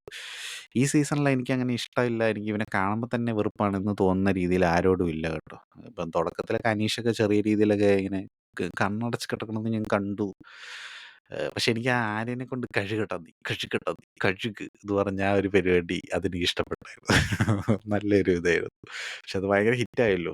ഇപ്പം ആസിഫ് അലിയൊക്കെ ആണെങ്കിലും അകത്ത് വന്നിട്ടാണെങ്കിലും എന്താ ബിഗ് ബോസ് ആരോടും പറയരുത്, നിങ്ങൾ പുറത്തെ കാര്യങ്ങളൊന്നും പറയരുത്, നിങ്ങൾക്ക് ക്ലൂ ഒന്നും തരരുതെന്ന് പറഞ്ഞപ്പോൾ പോലും അവിടെ ഒരു ക്ലൂ ഉണ്ട്. കാര്യം കയറി വന്നപ്പോഴേ കണ്ണടച്ച് കിടക്കുന്നത് ഞാൻ കണ്ടു എന്ന് പറഞ്ഞപ്പോൾ അത് പുറത്ത് ഹിറ്റായി എന്നുള്ളത് ആളുകൾക്ക് മനസ്സിലായിട്ടുണ്ട്. അർജുനെ വീണ്ടും അകത്ത് കാണാൻ സാധിച്ചത് ഒരു സന്തോഷകരമായിട്ടുള്ള പരിപാടിയായിരുന്നു. പിന്നെന്താണ്, അപ്പോൾ ഇങ്ങനെ വയൽക്കാടുകളൊക്കെ മസ്താനിയുടെ എവിക്ഷൻ പറയാതിരിക്കാൻ സാധിക്കത്തില്ല. അത് കർമ്മ ഇസ് എ ബൂമറാങ് എന്നുള്ളതിന് വലിയ തെളിവായിരുന്നു. അത് അവിടെയും പോയി ആര്യനാണ് അവിടെ ഡാൻസ് കളിച്ച് അത് ചെയ്തത്. പക്ഷെ ആ വീട്ടുകാർ കുറച്ച് മയത്തിൽ പെരുമാറിയതും മസ്താനിയുടെ ഭാഗ്യം. അവരെല്ലാവരും അങ്ങനെ ഡാൻസ് കളിച്ചിട്ട് പുള്ളിക്കാരനെ വിടുമായിരുന്നെങ്കിലുള്ള അവസ്ഥ ഒന്ന് ആലോചിച്ച് നോക്കിയേ. അതാണ് പനി. ഇപ്പം വീട്ടിൽ ഇരുന്ന് പടക്കം പൊട്ടിച്ച് ആഘോഷിച്ചിട്ടുണ്ടാവും തീർച്ചയായിട്ടും. മസ്താനി പുറത്ത് പോകേണ്ട ആൾ തന്നെയായിരുന്നു. കാര്യം ഇനിയും അതിനകത്ത് നിൽക്കുമായിരുന്നെങ്കിൽ കൂടുതൽ നെഗറ്റീവായിരുന്നു. പക്ഷെ ഇപ്പോൾ പുറത്തിറങ്ങിയതിന് ശേഷം പുള്ളിക്കാരിയുടെ പഴയ കഥകൾ, എന്തോ സ്വർണം പണയം വെച്ച കേസ് എന്നൊക്കെ പറഞ്ഞുകൊണ്ട് മുക്കുണ്ടായിരുന്നു എന്തൊക്കെയോ പറഞ്ഞുകൊണ്ടൊക്കെ അത് പറഞ്ഞുകൊണ്ട് വരുന്നുണ്ട്. അപ്പം ആ രീതിയിലുള്ള ആക്രമണത്തിനോട് എനിക്ക് വലിയ താല്പര്യമില്ല. അവർ വീടിൻ്റെ അകത്ത് വെച്ച് നമുക്ക് ഇഷ്ടമില്ലായിരുന്നു, നമ്മളവരെ വോട്ട് ചെയ്യാതെ അവരെ എവിക്ഷനിലേക്ക് എനിക്ക് സത്യം പറഞ്ഞാൽ ഈ എവിക്ഷൻ പ്രോസസ്സിൽ ഏറ്റവും കൂടുതൽ വോട്ട് കിട്ടുന്ന ആൾ എവിക്റ്റ് ആവും എന്നുള്ള രീതിയിൽ കൊണ്ടുവരുവാണെങ്കിൽ അതപ്പോൾ എങ്ങനെ ഉണ്ടാവും? പക്ഷെ അതിലും നല്ലത് ചിലപ്പോൾ ഇത് തന്നെയായിരിക്കും. കാര്യം മറ്റേ അവസാന വോട്ടിങ് വരുമ്പോഴത്തേക്കും അത് ഡിറ്റർമിനിങ് ഫാക്ടറാണല്ലോ.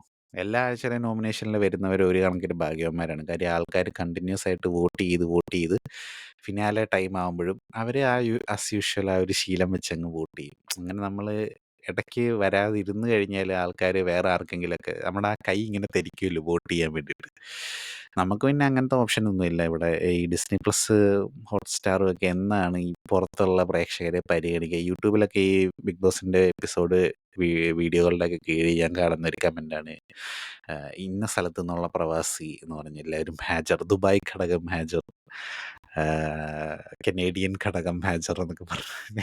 അങ്ങനെ പറഞ്ഞു കണ്ടില്ല, ദുബായ് ഘടകമൊക്കെ കണ്ടിട്ടുള്ളൂ. എന്തായാലും ഞാനും ആ കനേഡിയൻ ഘടകത്തിൽപ്പെടുന്ന ഒരാളായതുകൊണ്ട് തന്നെ അത് വളരെ ഒരു വൃത്തികെട്ട പരിപാടിയാണ്. ഇവരെന്താണ് ഈ ഇവിടുത്തെ പുറത്തുള്ള റൈറ്റ്സ് ഒക്കെ സെക്യൂർ ചെയ്ത്, അല്ല ഇവിടെയും ഒരു വോട്ടിംഗ് പ്രോസസ്സും അങ്ങനെയൊക്കെ വെക്കുവാണെങ്കിൽ നമുക്കും വലിയ ഉപകാരമായിരുന്നു, ലൈവൊക്കെ കാണാനും. മറ്റേത് വലിയ ബുദ്ധിമുട്ടായിരുന്നു ലൈവും കാണാനൊക്കെ. വല്ലവനൊക്കെ ആരെങ്കിലുമൊക്കെ ദയ തോന്നി ഇവിടെയൊക്കെ വല്ലതും ഇട്ടാലേ നമുക്കൊക്കെ ഇതൊക്കെ കാണാൻ തന്നെ സാധിക്കുന്നു. അത് വലിയൊരു കഷ്ടമുള്ള ഒരു പരിപാടിയാണ്. ഉം. പ്രവീൺ നെവിൻ്റെ കേസിൽ പറഞ്ഞു എന്നും പറഞ്ഞുകൊണ്ടാണ് ആദില പറഞ്ഞിരുന്നത്. പക്ഷെ പ്രവീൺ പുറത്ത് വന്നതിന് ശേഷം അത് ആ ഒരു സ്റ്റാൻഡിൽ ഇല്ല, അങ്ങനെ പറഞ്ഞിട്ടില്ല എന്നുള്ള രീതിയിൽ പറഞ്ഞതായിട്ടാണ് ഞാൻ കേട്ടത്. അതുകൊണ്ട് എനിക്കറിയില്ല എന്താണത് എന്നുള്ളത്. അപ്പം നിങ്ങളുടെ വോട്ടിംഗ് ചോയ്സുകളിൽ മസ്താനിക്ക് വോട്ട് ചെയ്തതും, മസ്താനി, പ്രവീൺ എന്നിവർക്ക് വോട്ട് ചെയ്തവർ കൺഗ്രാജുലേഷൻസ്, അവർ പുറത്തു പോയിരിക്കുന്നു. പിന്നത്തെ ആഴ്ചയിൽ വോട്ട് ചെയ്തതിൽ റെനയ്ക്ക് വേണ്ടി വോട്ട് ചെയ്തവരിൽ അവർക്ക് കൺഗ്രാജുലേഷൻസ്. പിന്നെ ആരെയാണ് ആ ആഴ്ച വേറെ ആരെങ്കിലും പുറത്തു പോയായിരുന്നു? ഇല്ല, അവരൊക്കെ പുറത്തു പോയുള്ളൂ. പ്രവീൺ പുറത്തു പോകേണ്ടിയിരുന്ന ആളാണോ എന്ന് ചോദിച്ചു കഴിഞ്ഞാൽ അറിയില്ല. അദ്ദേഹം എന്തൊക്കെയോ ഗെയിം അവിടെ കളിച്ചായിരുന്നു, ബിഗ് ബോസ് പകുതിയും കാണിച്ചില്ലെന്നൊക്കെയാണ് പറഞ്ഞത്. മസ്താനി തീർച്ചയായിട്ടും പോകേണ്ട ആളായിരുന്നു. റെന പോയതിലും അങ്ങനെ വലിയ കുഴപ്പമൊന്നുമില്ല. പക്ഷെ ഈ സാബുമാൻ എങ്ങനെയാണ് അകത്ത് നിൽക്കുന്നത് എന്നുള്ളത് എനിക്ക് മനസ്സിലാവുന്നില്ല. അവൻ ഈ ആഴ്ചയെങ്കിലും എന്തെങ്കിലുമൊക്കെ ചെയ്താൽ മതിയായിരുന്നു, പക്ഷെ ചെയ്യുമെന്ന് എനിക്ക് തോന്നുന്നില്ല. 50 ആഴ്ചയായി, എന്തിനാണ് പുള്ളീനെ ഇങ്ങനെ പിടിച്ചു നിർത്തിയിരിക്കുന്നത്? പുള്ളീനെ അടുത്ത ആഴ്ച വേണമെങ്കിൽ പുള്ളീനെ പിന്നെ ഈ കൂട്ടത്തിൽ പോകേണ്ട ആരെങ്കിലും ഒരാളെ പറഞ്ഞ് വീട്ടിൽ വിടുന്നതായിരിക്കും നല്ലത്.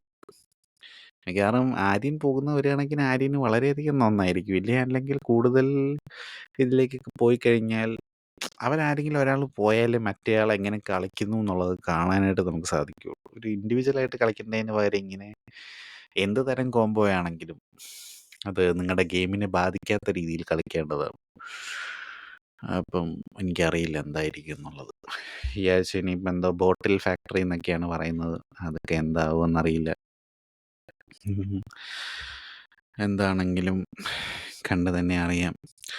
പിന്നെന്താണ് ഈ ആഴ്ച നടന്നിട്ടുള്ളത്? ഈ ആഴ്ച എന്നൊക്കെ തന്നെയായിരുന്നു മെയിനായിട്ടുള്ള പരിപാടി. എനിക്ക് ഹോട്ടൽ ടാസ്ക് തീരെ ഇഷ്ടപ്പെട്ടില്ല. വന്ന ഗസ്റ്റുകളാണെങ്കിൽ അത്ര അങ്ങോട്ട് വലിയ മികച്ചതായിട്ടൊന്നും തോന്നിയില്ല. റിയാസ് വന്നിട്ട് സ്വയം അപമാനിതനായി മറ്റൊരാളെ ബൂസ്റ്റ് ചെയ്തു എന്നുള്ളതല്ലാണ്ട് ഇപ്പം അവിടെ അകത്ത് കയറി വന്ന് ഒരു കാര്യമില്ലാതെ ഈ ആഴ്ച പോകേണ്ടിയിരുന്ന വേദലക്ഷ്മിക്ക് കുറച്ച് വോട്ട് ഉണ്ടാക്കി കൊടുത്തു. അതുവരെ മങ്ങി നിന്നിരുന്ന ഷാനവാസിനെ ഒന്ന് പ്രചോദിപ്പിച്ച് വിട്ടിട്ടുണ്ട്. ഇതൊക്കെയാണ് റിയാസ്. അപ്പോൾ ഗെയിം ചേഞ്ചർ തന്നെയാണ്. ബാക്കി രണ്ടുപേരെ പിന്നെ പറയുന്നില്ല, അട്ടർ വേസ്റ്റുകളായിരുന്നു എന്നല്ലാണ്ട് എന്ത് പറയാം. അകത്ത് വന്നിട്ട് ഒരു തേങ്ങയും കാണിച്ചില്ല. ആര്യനെ കൊണ്ട് സാരിത്തുമ്പെ പിടിപ്പിച്ച് കാണുന്നു, പ്ലാച്ചിനെ എടുത്തെറിഞ്ഞു ഉള്ളതല്ലാണ്ട് പ്രത്യേകിച്ച് കാര്യമായിട്ട് അവർക്കൊന്നും ചെയ്യാൻ പറ്റില്ല. അവിടെയും അനീഷ് ശോഭേനെ കരയിപ്പിച്ചു, അതാണ് അനീഷ്. പക്ഷെ അനീഷ് ഇനിയിപ്പോൾ എനിക്കറിയില്ല, അനീഷിൻ്റെ ഗെയിം മുഴുവൻ പോയോ ഷാനവാസിൻ്റെ കൂടെ കൂടിയിട്ട്, എങ്ങനെയാവുമെന്നൊരു പിടുത്തവും ഇല്ല. അപ്പം ഇതൊക്കെ തന്നെയായിരുന്നു നമ്മൾ കണ്ടത്. ഇനി ഞാൻ അധികം പറഞ്ഞ് വലിച്ചു നീട്ടി കൊണ്ടുപോകുന്നില്ല. പ്രധാനമായിട്ടുള്ള കാര്യങ്ങളൊക്കെ ഇപ്പം ഈ വിഷയങ്ങളിലൊക്കെ ഇപ്പം മറ്റേ ഇവിടുത്തെ ഈ ചീഞ്ഞ കേസുകളൊക്കെ എടുക്കുകയാണെങ്കിൽ, ഒന്നിയിൽ വേദലക്ഷ്മി, മസ്താനി ഇൻവോൾവ് ആയിട്ടുള്ള കേസിൽ മസ്താനിക്ക് അങ്ങനെ തോന്നിയതിൽ തെറ്റ് പറയുന്നില്ല, തോന്നാം. ഒനിയിലിൻ്റെ ഭാഗത്തും തെറ്റില്ല, കാര്യം ഒനിയിൽ വീഴാൻ പോയപ്പോഴാണ് പിടിച്ചത്. അപ്പം അങ്ങനെ അവിടെ ഉണ്ട്. പിന്നെ ആര്യൻ ജിസേലിൻ്റെ കാര്യത്തിൽ നമ്മൾ ഓൾറെഡി അഭിപ്രായം പറഞ്ഞിട്ടുള്ളതാണ്. പിന്നെ ആരുടെ റെന ഫാത്തിമയുടെ ആര്യൻ്റെയും കേസിൽ റെനയുടെ ഭാഗത്ത് വന്ന മിസ്റ്റേക്കാണ്. ആര്യൻ ഉറങ്ങാൻ പോയപ്പോൾ അവിടെ ബെഡേ പോയി കിടന്നു. പക്ഷെ എന്നാലും ആര്യൻ പേടിപ്പിക്കാൻ വേണ്ടിയാണെങ്കിലും ഒരാളുടെ പ്രൈവറ്റ് സ്പേസിലോട്ട്, അത് ആൾക്കാർ ഒരു വാദമായിട്ട് വേണമെങ്കിൽ പറയാം, ആര്യൻ്റെ ബെഡ് അവൻ്റെ പ്രൈവറ്റ് സ്പേസ് അല്ലേ. എന്നാലും ഒരാൾ നമ്മുടെ പ്രൈവറ്റ് സ്പേസിലോട്ട് അതിക്രമിച്ച് കാണിച്ചാൽ ഉടനെ നമുക്കും തിരിച്ചങ്ങനെ ചെയ്യാമെന്നല്ലല്ലോ. നമ്മളവിടെ കീപ്പ് ചെയ്യേണ്ട ഒരു മാന്യതയുണ്ടല്ലോ. അപ്പം അതിന് രണ്ടുപേരുടെയും ഭാഗത്ത് ഉള്ള മിസ്റ്റേക്കുകളുണ്ട്. നെവിൻ ഷാനവാസ് വിഷയത്തിലാണെങ്കിലും 2 പേരുടെ ഭാഗത്തും മിസ്റ്റേക്ക് ഉണ്ട്. കണ്ടോ? അപ്പൊ നമുക്ക് ക്ലിയർ ആയിട്ടൊരു സൈഡ് എടുക്കാൻ പറ്റില്ല.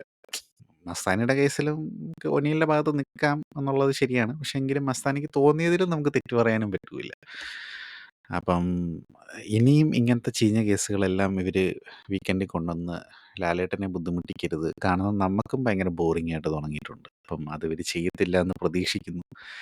ഇവർക്കേ എന്തെങ്കിലുമൊക്കെ മത്സരിക്കാനായിട്ടുള്ള നല്ല നല്ല വലിയ വലിയ ടാസ്കുകളൊക്കെ ഒരു 2 ആഴ്ചയൊക്കെ നീണ്ടു നിൽക്കുന്ന അതൊക്കെ ഇനിയിപ്പോൾ ടിക്കറ്റ് ടു ഫിനാലെ ഒക്കെ വരുമ്പോഴത്തേക്കായിരിക്കും കുറച്ചുകൂടി ഇതാവുന്നതെന്ന് തോന്നുന്നല്ലേ.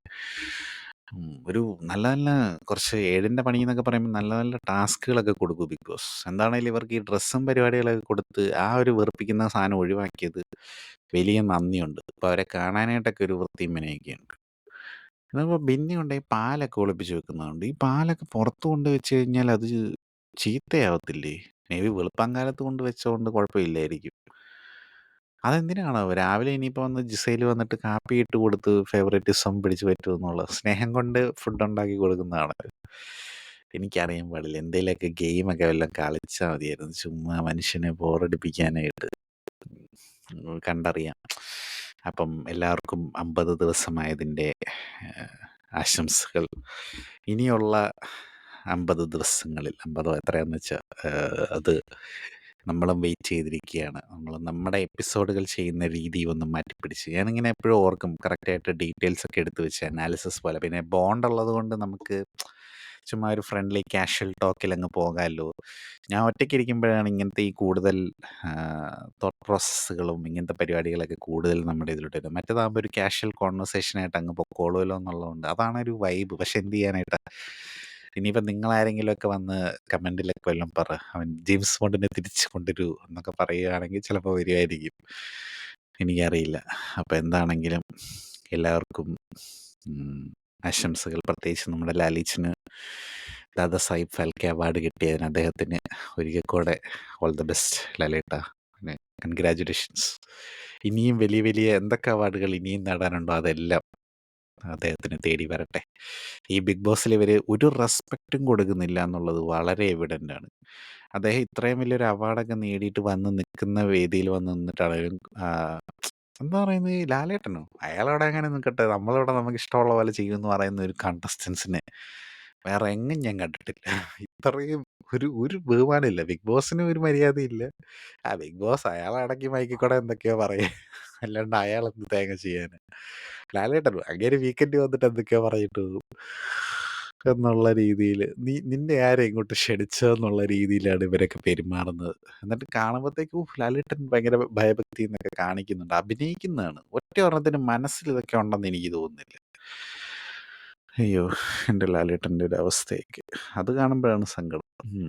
പക്ഷെ എന്താണേലും പക്ഷെ ആ മനുഷ്യൻ പറഞ്ഞ ഒരു മറ്റേ ആളില്ലാത്ത തോണി ഉപമ എന്നിട്ട് ലാലേട്ടൻ തന്നെ അന്ന് ചൂടായി എന്നുള്ളതാണ് അതിലൊരു കോമഡി.